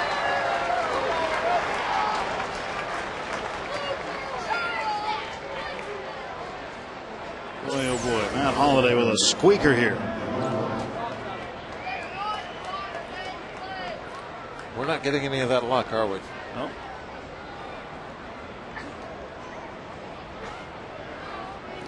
Ball just a dead, perfect spin that was not going to take it in foul territory, but no reason to come and try and make the play. Holliday runs pretty well. You're playing deep, big power hitter up there. Actually, there was no choice. One thing he could do was just let it roll. Well, it's like you have a 20 on the table, and the dealer's got a 16, and he keeps being dealt 5s. Rivers Casino tips to win. Pinero nothing wild. Well, he didn't walk anybody again today. That's no surprise. But Rivers Casino having their grand opening tonight. We thought maybe we'd get a little of that grand opening luck, but haven't seen any of it yet. That one gets away from Jaramillo, and the runners will move up. Pujols down to third, and Holliday over to second base. And again, the late innings and the bullpen hurting the Pirates here. The bullpen numbers for this homestand have to be very poor. Just night after night, it seems to be giving up key runs.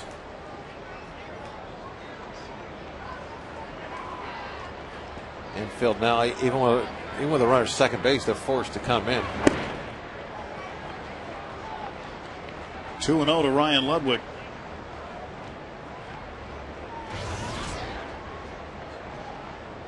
Molina, the on-deck hitter. Ludwig fouls this one away. 2-1.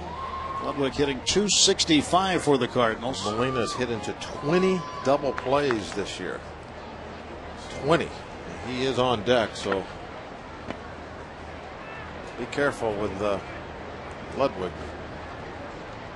If he goes to first base, that's not the end of the world. And this one to right field, and this one is a lot of trouble. Pujols will score. Holliday will be waved home.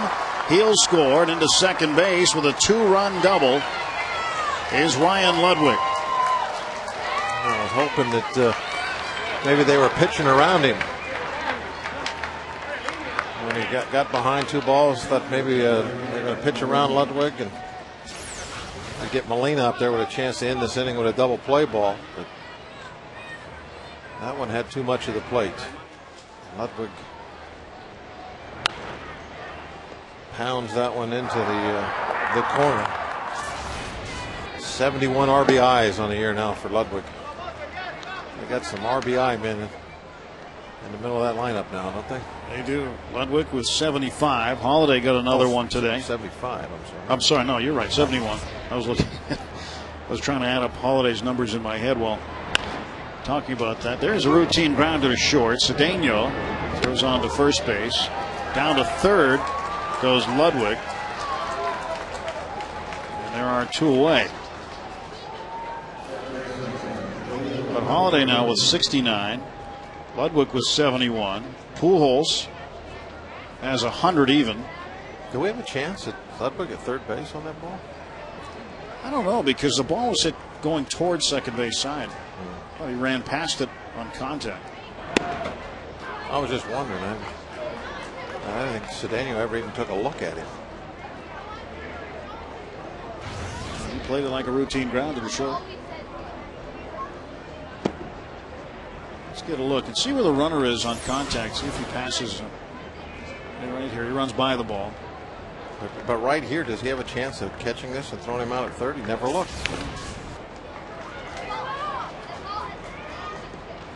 1-2 to Khalil Green. King of the Gypsies says he didn't have a chance. I'll go with him. Yep. He's got 15 screens in front of him down there. He sees everything from every angle. Our boss in the box downstairs says no. No chance. That air-conditioned ice box he's in.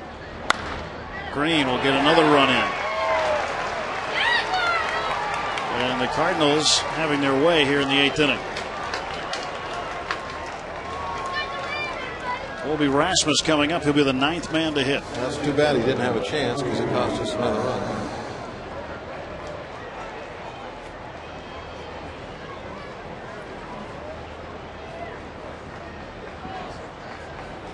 That's a big number on the wrong side.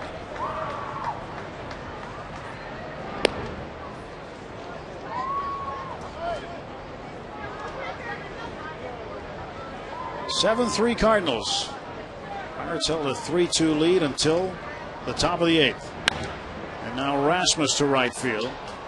Jones has a beat on it. 9 men come up. And 5 runs come in. And after 7.5, it's a 7-3 St. Louis lead.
One, a big one, 2-run home run. Miguel Cabrera for Detroit, 2 for 4. He's got a 2-run shot. Jeff Blum of Houston, a 2-run home run. And the Red Sox place a waiver claim on Nationals shortstop Christian Guzman. Ted Lowry having some problems in Boston, and the Red Sox found Guzman on waivers. They placed a claim on him, so he may make a difference there. We're going to take another a look at that play where Ludwig went to third. Now watch when the ball hits the glove. Right there, the ball is he's got it in his glove. I got to believe when you're down 6-3, you got to try and get that guy out of scoring position. That's my opinion. I hate to argue with the king, but I'm going to do it this time. It's good to be the king. Here's Joe Thurston at third base. Skip Schumacher remains in at second. Jason Mott, the new pitcher. And he quickly looks at the sun. 50th appearance for Mott. 0-1 to Lasting's Millage. And Millage, a line drive to left center field, a base hit. Mott, a converted catcher. You can see he still kind of has that catcher delivery, throws from his ear, and throws hard. Boy, he must have really been able to get it down to second base. I'll bet he threw it back to the pitcher harder than the pitcher threw it to him. In most cases, he could if he wanted to.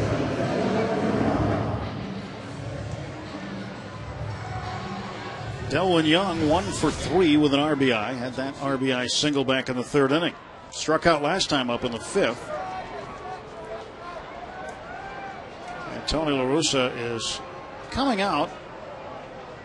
And there is action in the pen. Looks like he's going to come get Jason Mott. And he is. So Mott comes, faces one man, Millage. Millage gets the base hit. And Trevor Miller, the left-hander, will come in.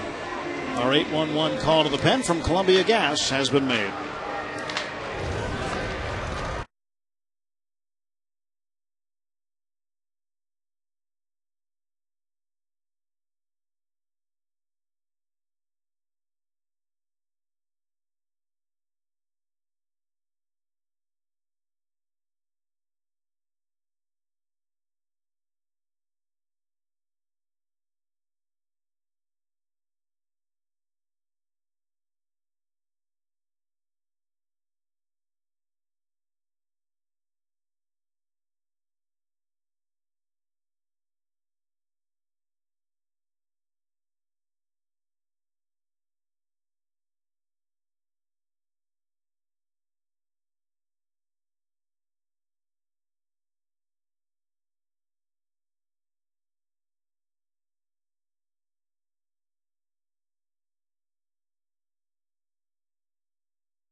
Miller will face Delwyn Young. He'll turn him around to bat right-handed. Nobody out. Lasting's Millage, a leadoff single. Pirates trailing 7-3 in the bottom of the eighth inning. The road ahead. Tuesday versus TBA. Aaron Cook was supposed to pitch for the Rockies, but that has since been changed. It could be Josh Fogg might end up being the guy, but at this point, TBA.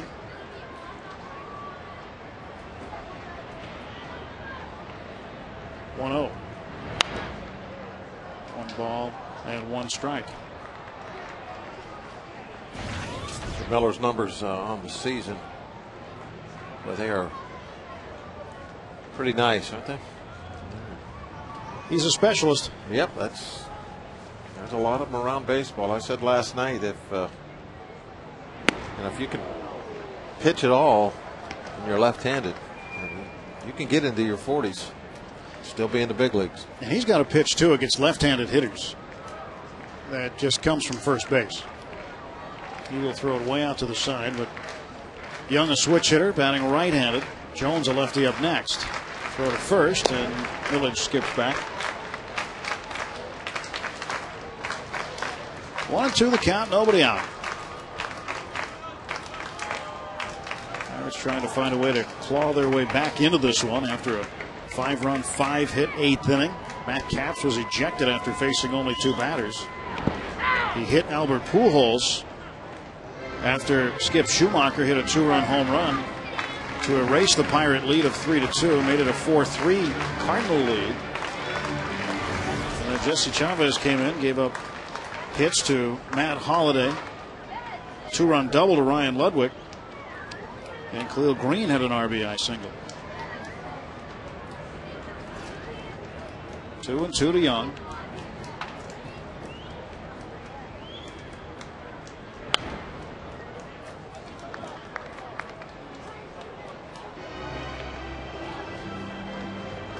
Pirates will get a day off tomorrow after this 10-game homestand.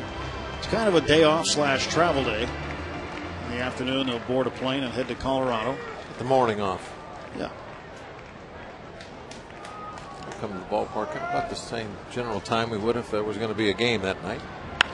And Young hits one into center field. So Delwyn Young spoils Tony La Russa's plans for Trevor Miller. He gets a base hit. Now Garrett Jones will come to the plate. Well, just sort of hung in there for Delwyn Young and put it back up the middle. Delwyn Young, a multi-hit game. He's 2 for 4. This bat has become very important to the Pirates. And you can really see the importance by where he hits in the lineup now. Things have really evolved. He came here basically as a pinch hitter, and now he's hitting 3rd in our lineup. Hit 5th in our lineup last night. He's kind of come into an RBI type position. Yeah, he has. You're right. He comes in as a pinch hitter, a guy who is going to be used in certain situations. Now he's an everyday player in the middle of the lineup. In the middle of the lineup. 5th last night, 3rd tonight. When the Dodgers waived him and sent him to AAA Albuquerque, I'll bet that was never a thought of his, to go to another team, become a middle of the order everyday player. And Jones reaches for that one. Well, he certainly has deserved it by what he's done with the bat. The job wasn't just given to him, he earned it. The pitch again, the big sweeping breaking ball that starts off inside, ends up outside. It leaves the house.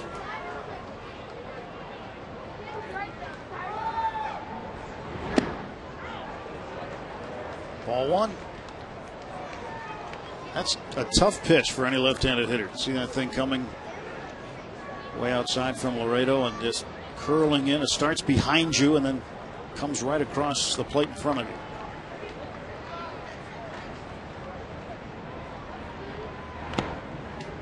Two and 2 now to Jones. Still nobody out. Bottom of the 8th inning. Hits are even at 11 apiece. We can get right back into this game real quick. In some way, just to get a hold of one. Pierce on deck. He started it off today with a long home run in the 2nd inning. That was today. It was today. And Jones strikes out. Garrett Jones has gone down on strikes 3 times today after doubling in the 2nd inning. There's the replay. I think this was a fastball. He's so concerned with that big sweeping breaking ball that you were talking about that he's just a little late on a fastball from Miller, and Miller doesn't throw very hard. But you're just wait, and then he sneaks one by you. And with the right-hander Steve Pearce coming up, Tony La Russa will end Trevor Miller's day. He'll bring in a right-hander. And Kyle McClellan has been made again.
Dental, Steve Pearce in the second inning, a 2-run shot, his second home run of the year. Made the Pirates smile. They got out to a 2-0 lead at that point in time. It'll make us smile, it'll make us giggle if he does it again right here. That'll be the happy bunch. I'd like to hear that. I'll giggle for you. And Pearce 0-1. I don't know if I've heard you giggle all that much. No, I'm not usually not much of a giggler. I try not to get too giggly. Important facts about Bob Watt that you need to know. He's not a giggler. How about Steve Pearce? 2 men on, 1 out, bottom of the 8th. And McClellan deals outside and low. 1 ball, 1 strike to Pearce.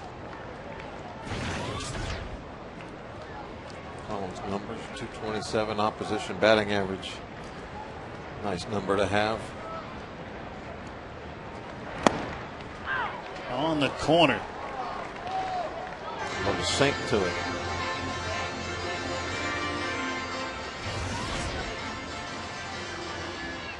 .500 with runners in scoring position this year. That's a nice number to have.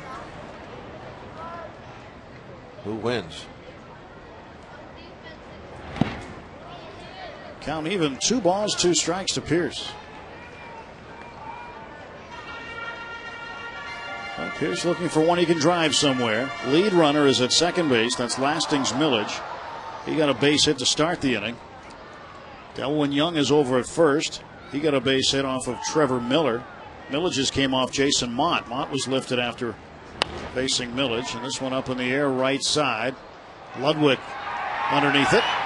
That's the grab for out number 2. Brings up the hot hand. Cedeno having a fine homestand. Now Cedeno would like to draw the right card here. Got the 2-run homer last night. Most number of home runs he's ever hit in a big league season, 6 back in 2006. Combined between Seattle and the Pirates this year, he has 7.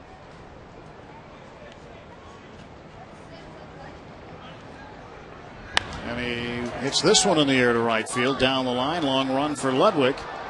They'll make the grab in foul territory, and the Pirates will strand 2. We'll head to the 9th. It's a 7-3 St. Louis lead.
On to start the 9th.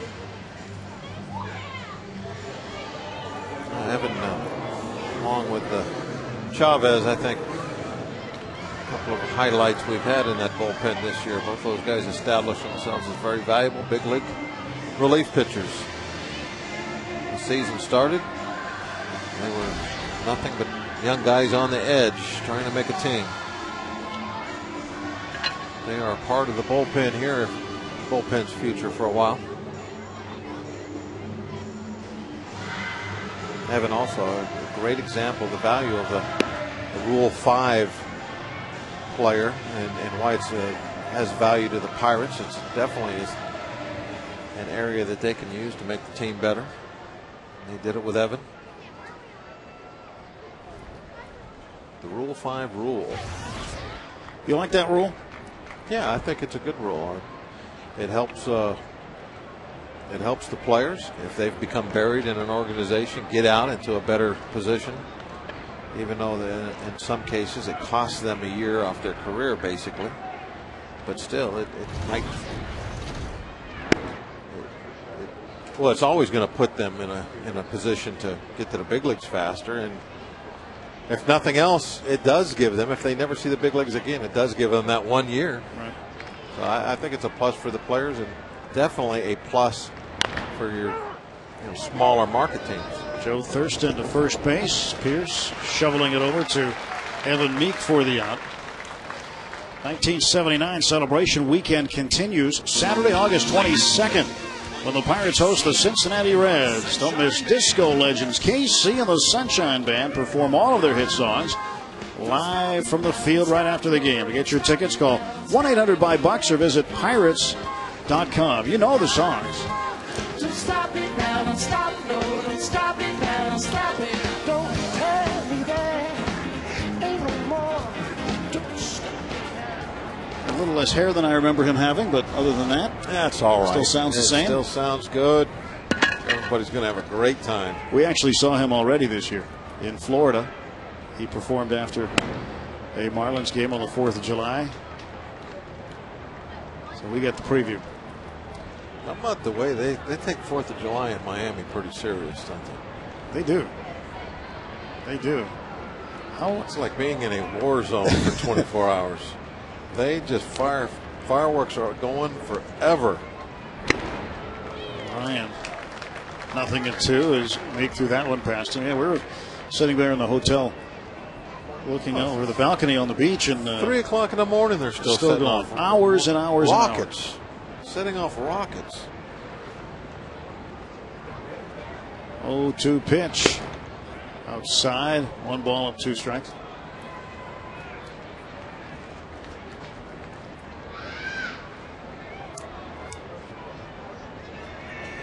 So Brendan Ryan awaiting the 1-2 delivery from Evan Meek. And he struck him out, foul tipped it into the glove of Jason Jaramillo. So 2 down on the top of the 9th inning. Evan's been doing a nice job with strikeout pitches. Florida beating Philadelphia in the 7th. Houston on top of Milwaukee. Milwaukee's leading the Cubs early in that ball game. Evan now 16 strikeouts last 11 2/3 innings. Skip Schumacher, who hit the 2-run home run in a pinch hitting role in the 8th inning off Matt Capps. First batter Capps saw. Schumacher put it into the right center field bleachers and changed the game.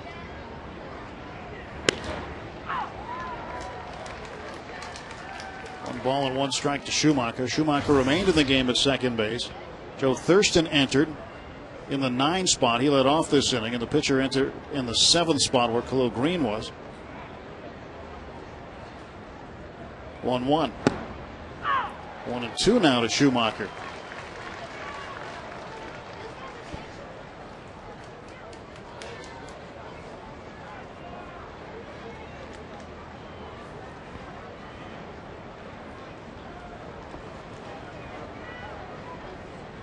Here's the 1-2. And this one to the right side. Delwyn Young plays the good hop. Throws out Schumacher. And that'll get the Pirates to the plate in the bottom of the 9th inning. Last wraps for the Buccos. They trail 7-3.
If you have a burning question about the Bucks and you want some spot-on analysis and honest answers, ask Teak.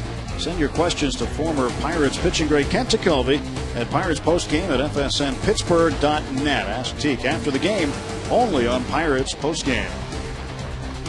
Alongside Bob Walk, Tim Neverett. Bottom of the ninth inning, Ramon Vasquez 2 for 3 today. Single and a double, and he takes a strike facing Kyle McClellan. A 5-run eighth inning. That was the difference in the ball game today. Pirates had a 3-2 lead heading into the eighth. Zach Duke pitched very well through 7 1/3. Scattered 7 hits, gave up 2 earned runs, walked 1, and struck out 2. And he will get a no decision out of this. Joel Pinheiro, the starter, left after 7. Trailing after giving up 3 runs. Didn't walk anybody and struck out 6. Vasquez down past Thurston into left field. The Pirates have a base runner. Thurston playing that ball off to the backhand. Must have moved on him. And ideally, he would have loved to have got in front of it and smothered it. He charged an error to Joe Thurston. He did. On the replay, did try to move a little bit over there and smothered. He got the move over part. Didn't keep the ball in front of him. Jason Jaramillo. He swings and drills this one down to Pujols. He'll go to second for 1, back to first. 3-6-3 double play, and just like that, the Pirates are down to their final out in this series. It'll be Moss, his pinch hitter. Here you're going to see the double play again. He's in a lot of low feeds. Second base today. There's another one down knee high, but Ryan took care of it pretty easily.